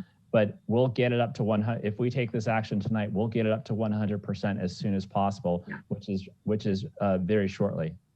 Yeah. Okay, I'm going to call on Councilmember Krantz, but I understand that, but I just want to, there's a difference between 50% and 100%. And so you're saying that phase 2 begins in a couple months. So it's at the end of February. So when is it that we would be actually having all the municipal and commercial accounts being at 100%? That would be starting in June. June. Okay. So I want to make sure I have the picture here. We're going to start at 50% renewable with SDCP power on rates.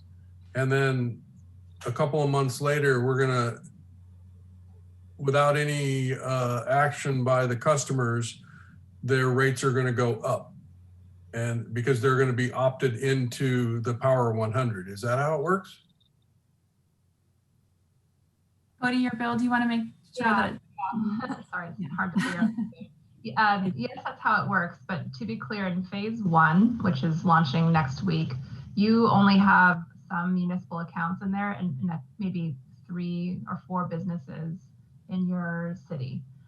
So those municipal accounts are all controlled by you all. So you will be increasing your own accounts between 50 to 100% in June.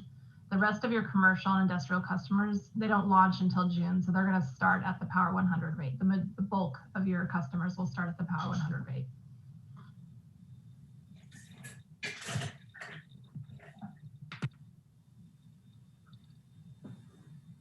And the way this, so what we're seeing here is kind of a,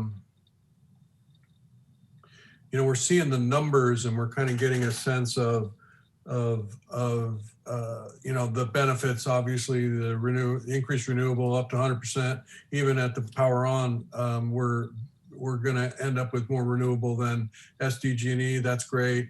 But what we're not really seeing is, what we're not aware of is the whole process, the machinations that are involved in, okay, a ratepayer is going to get a bill, they're going to open it up, and we're going to have something in there that says, congratulations, you're at the Power 100 by default, and you're now purchasing 100% renewable.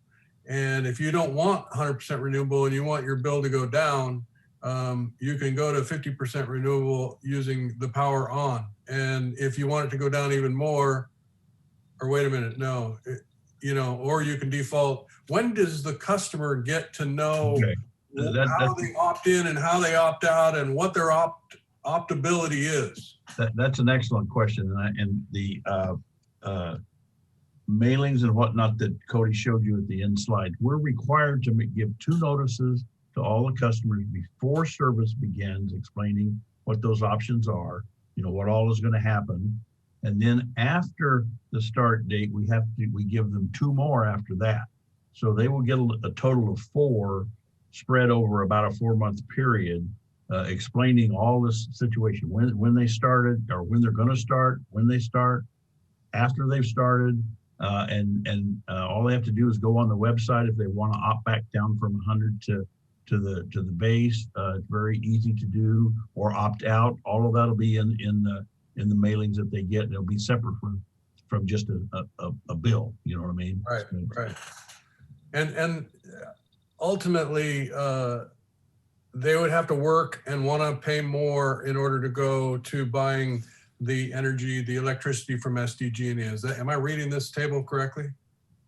No, that just says that the SDG&E current rates, if they were to opt out, the way the law says, we get all the customers, and those that don't want to be with us and they want to stay with San Diego, opt out. And it's just very simple.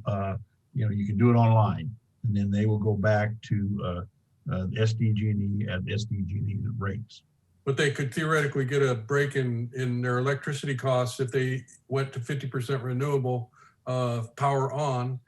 I think a lot of residents of Encinitas are going to be inclined to get the 100% renewable to do their part for the environment and possibly pay a little more. I think that's, you know, and essentially what we're saying is that with this decision tonight, we're going to put people in that Power 100 category if they opt in. They're already opted in. They can only They are opt in or opt out. They have to opt out. Okay, got it. All right. It's getting a little confusing for me. Yeah. You're not forcing anyone to do anything. They have free choice to exercise any of those 3 options. You're just saying that you want to be in a leadership position and you want to be forward thinking, and you're giving them the opportunity to basically go to 100% at little or no cost. And so that's the standard you're trying to apply, but they're not obligated to take it. Yeah, and I'm good with that. And I want to be able to communicate to anybody who may ask what this is all about. And while I know we have an engaged community, I think that this is an issue that many of them are going to be learning about for the first time when they open the mail that SDCP sends them. And do you have an estimate of what 0.1% is when it comes to cents or dollars on the average residential bill? Or yeah, Cody had showed a slide where it showed a comparison of the 2 different bills. Right. And it's really on a residential bill, it's really only a matter of dollars. It's, you know, maybe a few dollars difference. 0.1% is a few dollars? No. 0.1% is much less. 3% was $2. So. Oh, okay. Thanks. much less than. Yeah. Okay, so it's less than $1. Yeah. I can do the math quickly, but it's a few cents. Yeah. Okay. Well, I mean, just to put it in perspective, even if this total bill being 0.1%, that's a few cents. Right. Yeah. I mean, it in some ways also, I mean, it's so low. Also, the bills that residents will get in the future are also SDG&E bills. And so the only difference is that in terms of the generation, they'll say SDCP generation or SDG&E generation. And as Tony was talking about, I mean, what would be the motivation to move to opt out to SDG&E if SDCP is providing you with more renewable energy at a lesser cost? I know. That's why it's such a win-win. It's amazing. Yeah. Okay, well, let's go to the public comment. Okay, our first speaker is Gary Johns. Gary, you can start when ready. You have 3 minutes. Okay, well, thank you very much. Now, can you hear me? Yes, we can. Very good.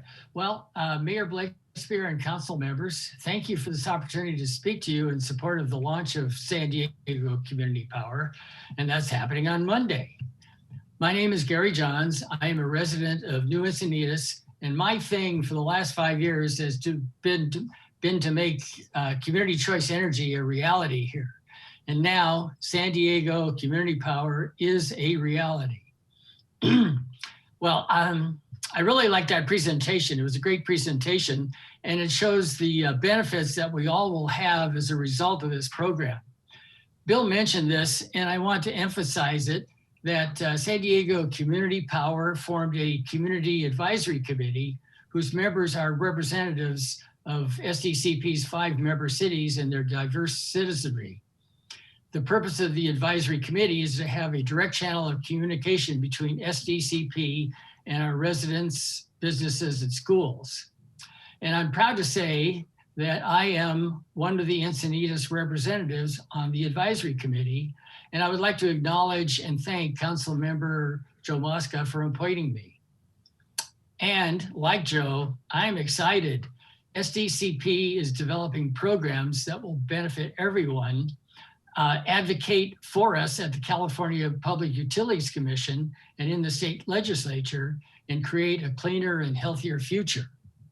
We're on our way to reaching our climate action goals and achieving 100% renewable energy, thanks to your leadership in getting us here.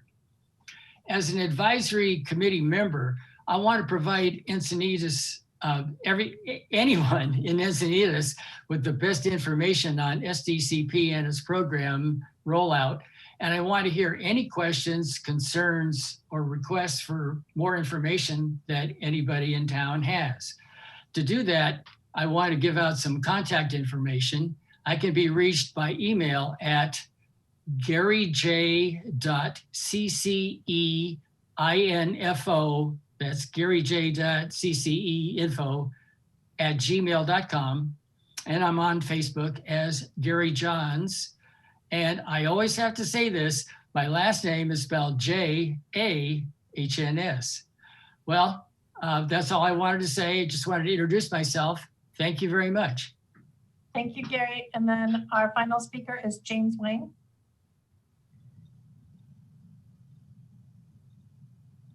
Hi there. I hope you can hear me. Yes. So Mayor Blakespeare, Deputy Mayor Kranz, City Council, and double duty call out to SDCP Chair Joe Mosca.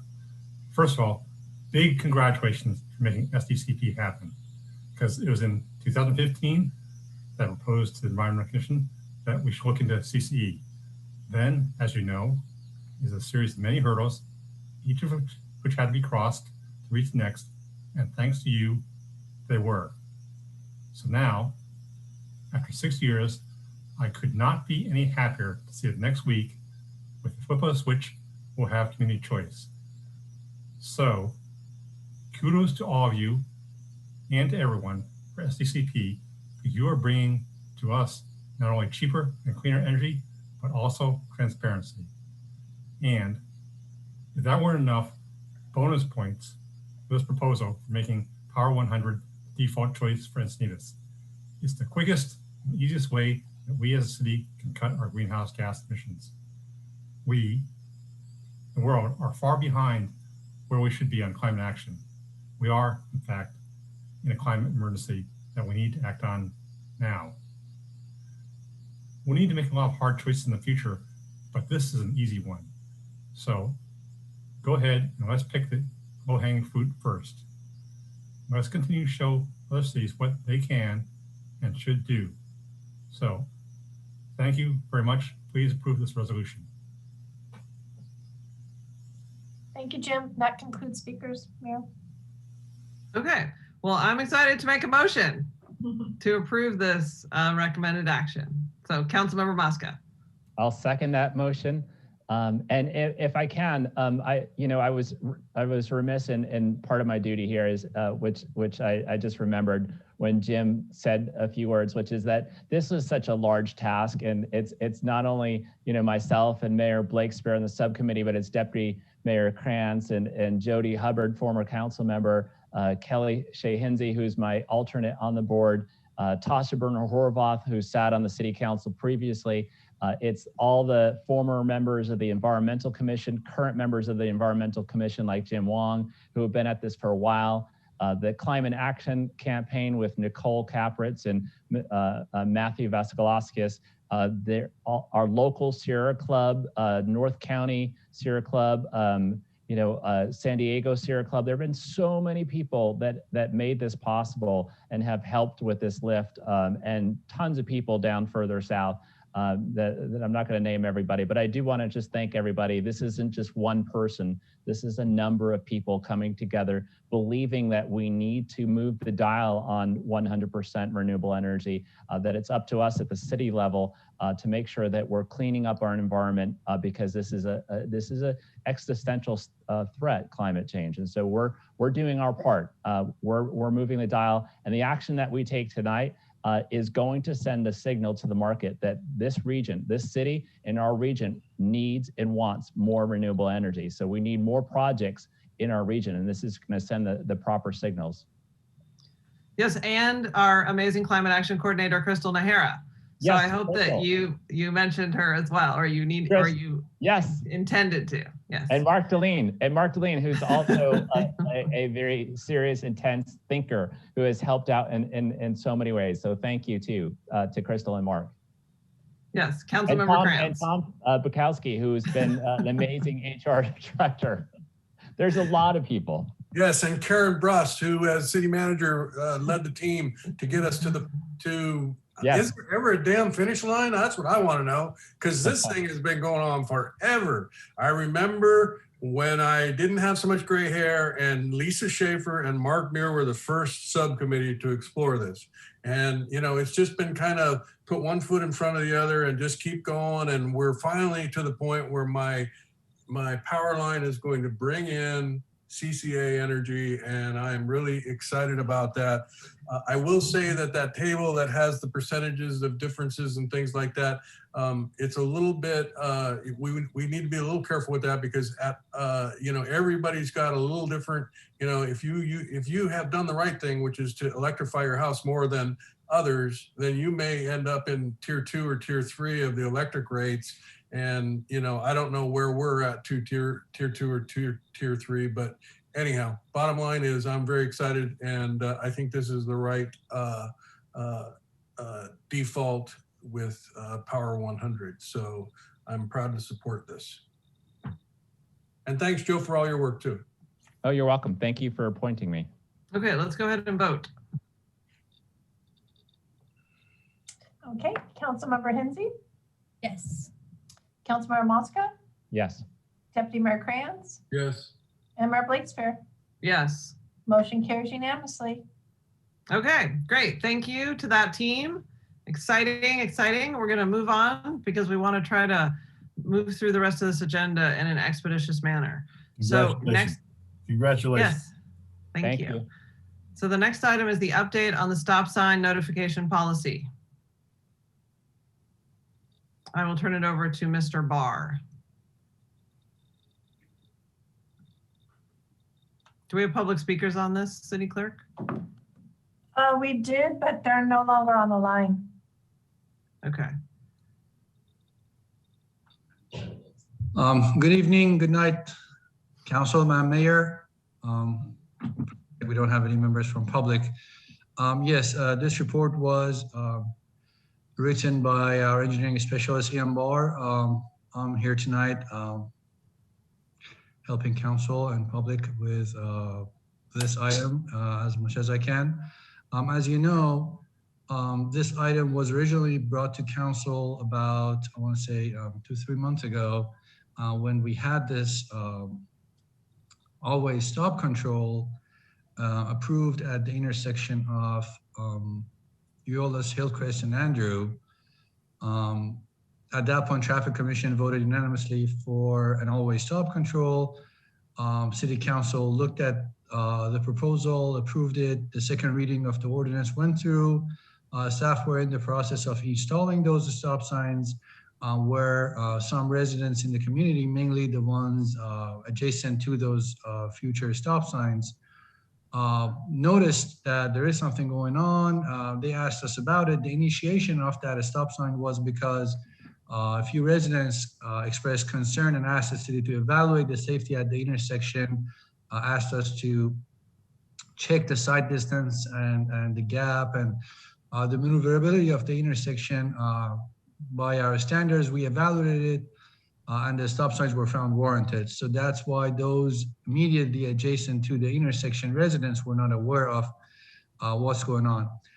Those residents contacted council technically after the second reading of the ordinance had gone through. At that point, council expressed two concerns and directed the staff to do two things. One was to put the stop sign that was about to be installed on hold, draft a policy, I would say modify the existing policy because we already had a stop sign policy, modify the policy to include language in the policy of our stop sign implementation to notify residents in advance of these stop signs going in the future. And the second was to revisit this intersection and come back with other alternatives that would satisfy our safety concerns in a way, the new alternatives that would resolve the issue and bring this back to council. So that's the item that we have tonight. I do have a presentation that's technically the exhibits that we have in the report. If council wants, I can go over those three alternatives that we have. Obviously 4 alternatives, 1 alternative can still be do nothing. But if council wants, I can show those 3 alternatives. But if there are any questions or if you feel there's no need to go over them, I'm open to questions. Let me know what you suggest I do. Okay, does anybody have an opinion? I do. Okay, well, go ahead and state it. Actually, what I'd like is a little clarification. We are both approving the staff recommendation on the updating of the stop sign implementation policy, as well as we have to select one of the proposed intersection design modifications. The always stop control option already has an adopted ordinance. Between the striping modification scenario and the neighborhood traffic circle, the Traffic and Public Safety Commission recommended the neighborhood traffic circle option. And we've had a number of emails that expressed some support for that option. There was still a range of opinions in the neighborhood, but I think that the idea of having a pilot project with the traffic circle would be the better approach in this particular intersection. So, you know, that's what I would propose we do is adopt that as a pilot project to see how it works in that location. I'll second that. I like roundabouts, and I think that's a good idea. Councilmember Hensy. Yeah, I was just going to support Deputy Mayor Kranz's approach and doing something that's more in the temporary tactical urbanism approach, but perhaps in the meantime save for the long-term solution if it ends up being a permanent traffic circle, because when they're done nicely, they're so cute, but obviously we want to test the concept first. Yeah, I just shared my screen. And this idea came up because I came across this website with a traffic circle in the neighborhood, and it very much looks like this Eolus, Hillcrest, Andrew intersection. And so I saw this, this design that might be a little much for the neighborhood, but you know, this is a little bit of urbanism. You see, instead of a lot of concrete work, they're using some rubberized curbing, and it's I think an effective way to give this a run to see how it affects how much safer it makes that intersection. So I applaud and thank the traffic engineering staff and Abe for bringing this idea to the Traffic and Public Safety Commission, and I think that it's a good step for trying to find a solution that works for the most people in that area. Okay, good. So should we go ahead and vote on that? Excuse me, Mayor. Two questions I have. One for council and one for city clerk. One is it's included in the report. I just wanted to know if this thing is successful. Our proposal was to study this in 6 months, and if we want to make this permanent, if successful, come back to council, because we would need more funding for a permanent one, both for design and construction. So I'm not sure if that's something that need to be included in the motion, or if we're just going by the report, because the report didn't have a recommendation, the fact that there was an existing ordinance on it. So I wasn't sure about that. I would appreciate if council provides a little bit direction in the motion on that. And the second question from our clerk, the fact that there is a standing ordinance on this, is this something that the motion would have to include rescinding the old ordinance, or we can just keep that one on hold or something? I don't know how we. For the city attorney. If there is an existing ordinance on file and if this does affect that, then you really should rescind the existing ordinance and move forward with the new one. Otherwise, it's just too confusing. Per our Muni Code, a mini roundabout would not need an ordinance. So can we just rescind that one and don't introduce a new ordinance? Yes, if you don't need an ordinance to begin with, yes. And then you can just do a cleanup rescinding of it, but you can move forward on the other. That would work. Can you bring that at a future date, or do we need to do that tonight? Not on the agenda tonight. Do it, yeah. No, Kathy just said it's not on the agenda tonight. Oh, it's not on the agenda. She said she was on. Yeah, rescinding the ordinance is not in the staff report. Right. You can't rescind the ordinance, but they can move forward with the direction of give. Right, and then bring the ordinance, the rescinding of the ordinance back. Right, I misunderstood. You can bring, yeah, you can bring back the ordinance to rescind it anytime. Okay, so the motion would include directing us to come back with rescinding the old ordinance and the other stuff. Okay. Councilmember Hensy. Just a quick question on the length of time. That 6 months seems pretty short to me. Are there any thoughts that it could be longer, like a year, to see how it works and then be able to save that money in the meantime to do the permanent construction?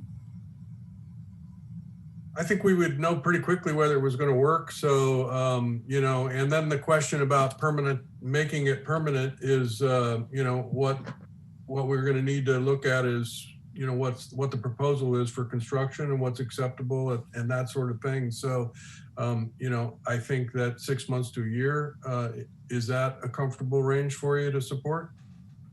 Yeah, I just want to make sure that we have a chance to evaluate it in the typical conditions and not the COVID conditions, because I know part of the goal is to eliminate some of the cut through traffic that goes to Starbucks and goes to the other freeway on ramp. So a year, I think, would be enough time to make sure that it works.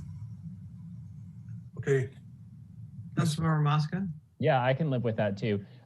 Abe, I just wanted to go back to, just for clarification, what was the first question that you asked that you wanted direction on? Are you saying that within this motion that we're giving you approval for if this does work out and we move to a more permanent infrastructure, that this motion gives you the authority to move forward to any design or construction of something? No, not that far, Councilmember Muscat. Okay. Technically, what Councilmember Hensy mentioned, because the staff recommendation didn't include the window of evaluation and comeback. So what Councilmember Hensy mentioned covers it. So 6 months after implementation, we come back present our findings, and if council wants to move to a permanent solution, then we would talk about funding for design and construction at that point. I just didn't want the motion to technically commit to a permanent solution after 6 months. So this means that this pilot will come back to council 6 months after implementation. We'll present our findings, and then at that point, council can decide if it wants to move to a permanent solution. All right, Councilmember Shea Hensley said about a year, so I'm comfortable. Or a year, doesn't, yeah. I mean, the window doesn't matter. I just wanted that clarification to be included in the direction of council. All right. I suspect we're going to get feedback pretty quick once this is implemented. And so, you know, I mean, while I agree that it's important to let this kind of work through some seasonal effects, we should have a pretty good idea fairly quickly. But so the other thing, Deputy Mayor Kranz, is that if we take six months or so to see how this happens, and maybe even more as we kind of, you know, move out of COVID and more people are kind of out and about, and you have the summer season and stuff like that, this is gonna, I mean, if we want to have a conversation about future costs and project there, it's gonna happen. I would imagine around March or April of next year, when we're basically back to planning and looking at our CIP. So that would kind of match up well.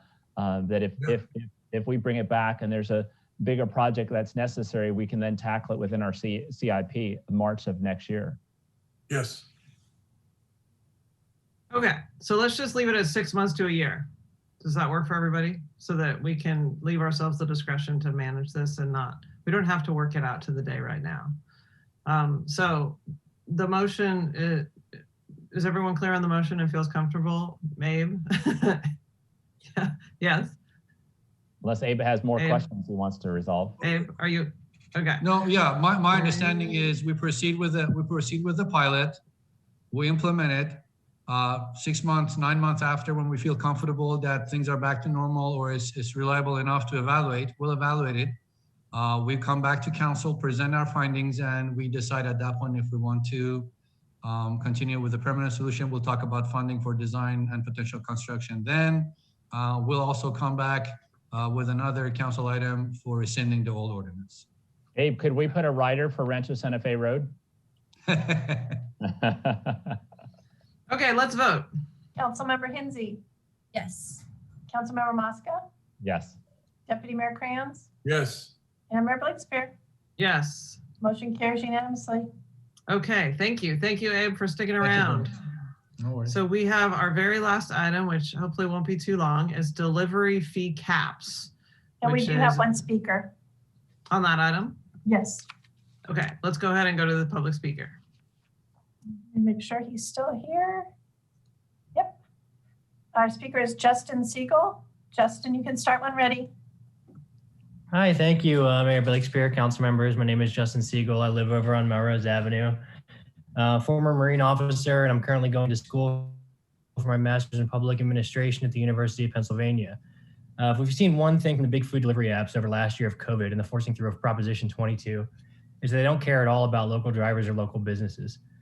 These exploitative companies have gained their huge share of the market through underhanded dealing and deep cash reserves. And to that end, a few other locals and I have teamed up to offer an alternative.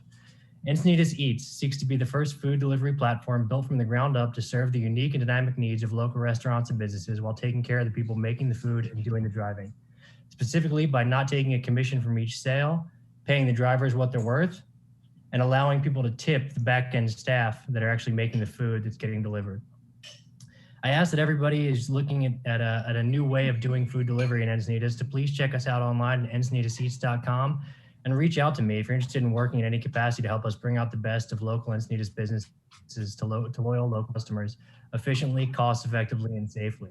I want to make this project actually community run from the ground up. So I want to hear from everybody on the best way to do it and make sure that we're looping in not only customers, but small businesses and drivers as well to include everybody in an actual true local community run endeavor.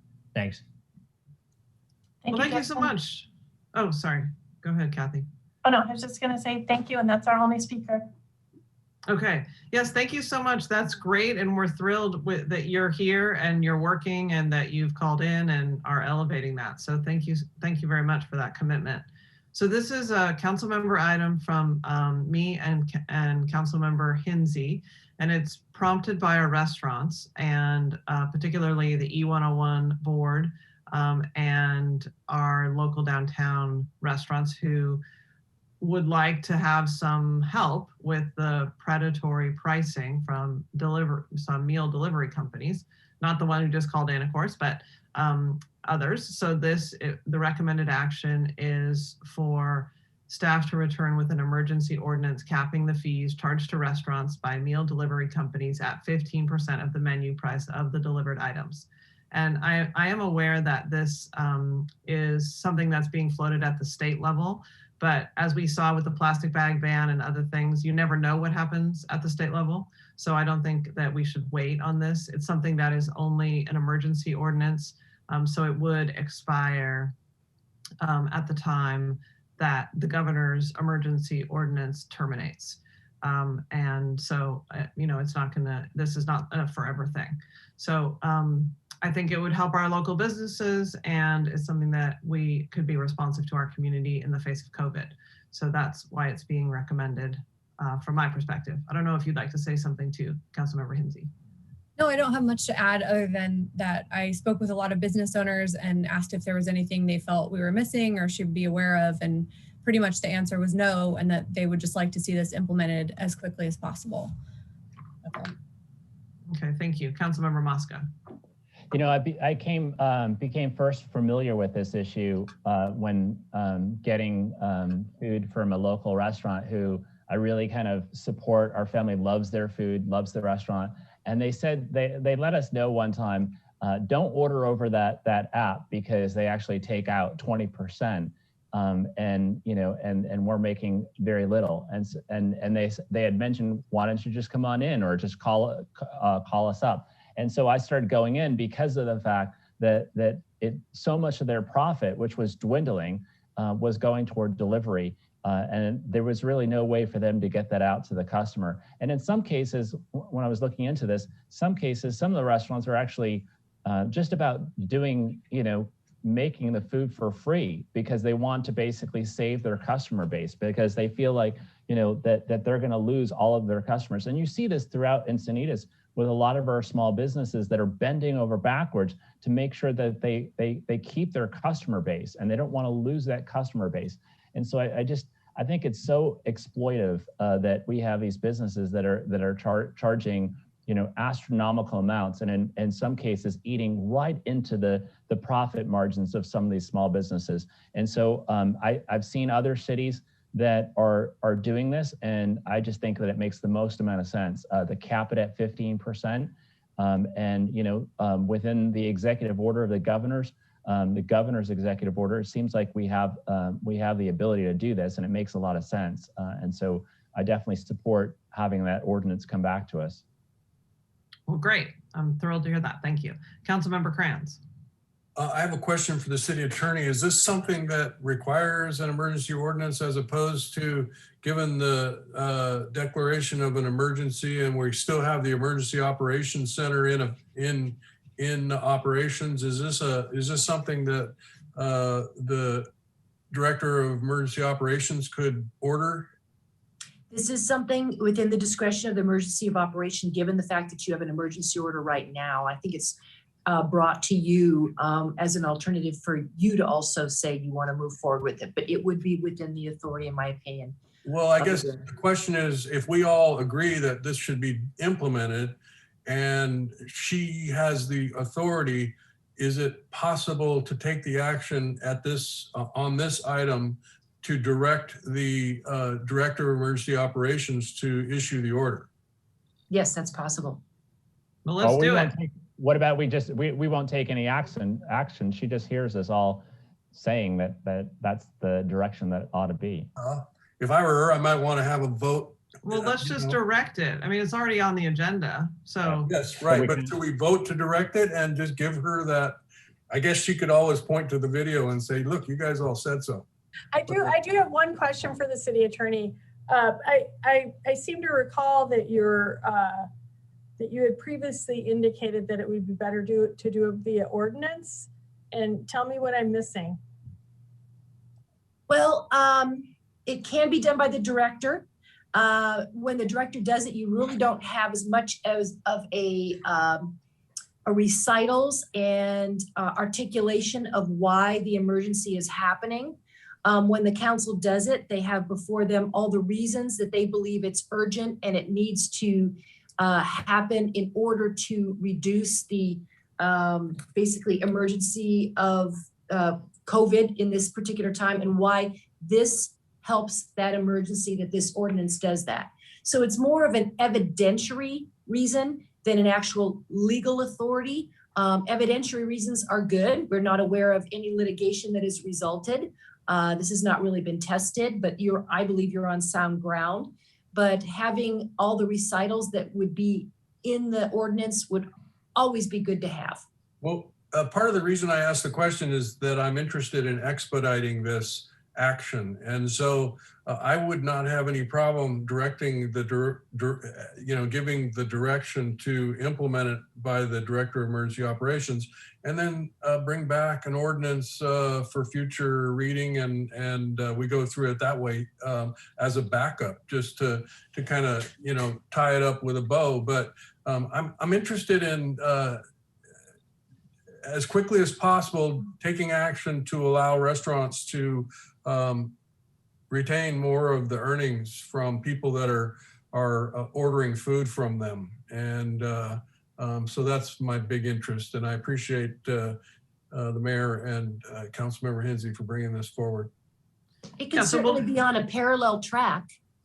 So let's just do both. We'll do both. So we'll vote on the city manager implementing it immediately and then bringing back an ordinance. That's so moved. Okay. Second. Okay. The city clerk? Okay, Councilmember Hensy? Yes. Councilmember Mosca? Yes. Deputy Mayor Kranz? Yes. Mayor Blakespear? Yes. Motion carries unanimously. Okay, great. I think we might be at the very end here. Let me go back to the agenda. Next is city council reports. Yes. So anybody need to do a quick report, or can you save it till next time? Quick report, NCTD, we had a board meeting and another long one. And we have been very successful with our discretionary grants over the last few years. And the discretionary grant strategy was laid out for the board to approve, and it was passed unanimously. There will be grant applications that we will need to write letters of recommendation in support of. Pat will hopefully get those, and we can expedite those because they're very important. We also talked, we got an update on there are proposed changes to the comprehensive fare ordinance, which is what both NCTD and MTS use to decide on fares that will be charged for services, public transit services throughout the region. And it's obviously a little complicated by the current pandemic environment, but we're implementing a new system called Pronto, which is an app-based fare payment system, and there's a lot of intricacies with regard to the revenue that is generated from fares. And so there will be debate at both boards. Again, there will be decisions at both boards, and then there will be action at Sandag as well. So it still has a ways to go, but I wanted to make people aware that that conversation is currently underway, and if they have an opinion, they should express it. Okay, good. Thank you. City attorney or city manager report? No report, ma'am. Really quickly, I'd jump in and say congratulations on the selection of your Council District 3 representative. I just wanted to let you know I'll set up a time to meet with her and give like a quick orientation and some cheat sheets, if you will, on the Brown Act, Public Records Act, and conflicts. I think this is probably your first time to be a council member, and I'll make that happen. And I'm excited about that prospect. Thank you. Oh, good. Yeah, thank you. City clerk report? I'll just following up on the city attorney. I will contact Joy tomorrow. I will get her sworn in immediately so that it's effective immediately, and then we can do a ceremonial swearing in at the next city council meeting. Okay, great. So our next council meeting is March 10th. So with that, we're adjourned.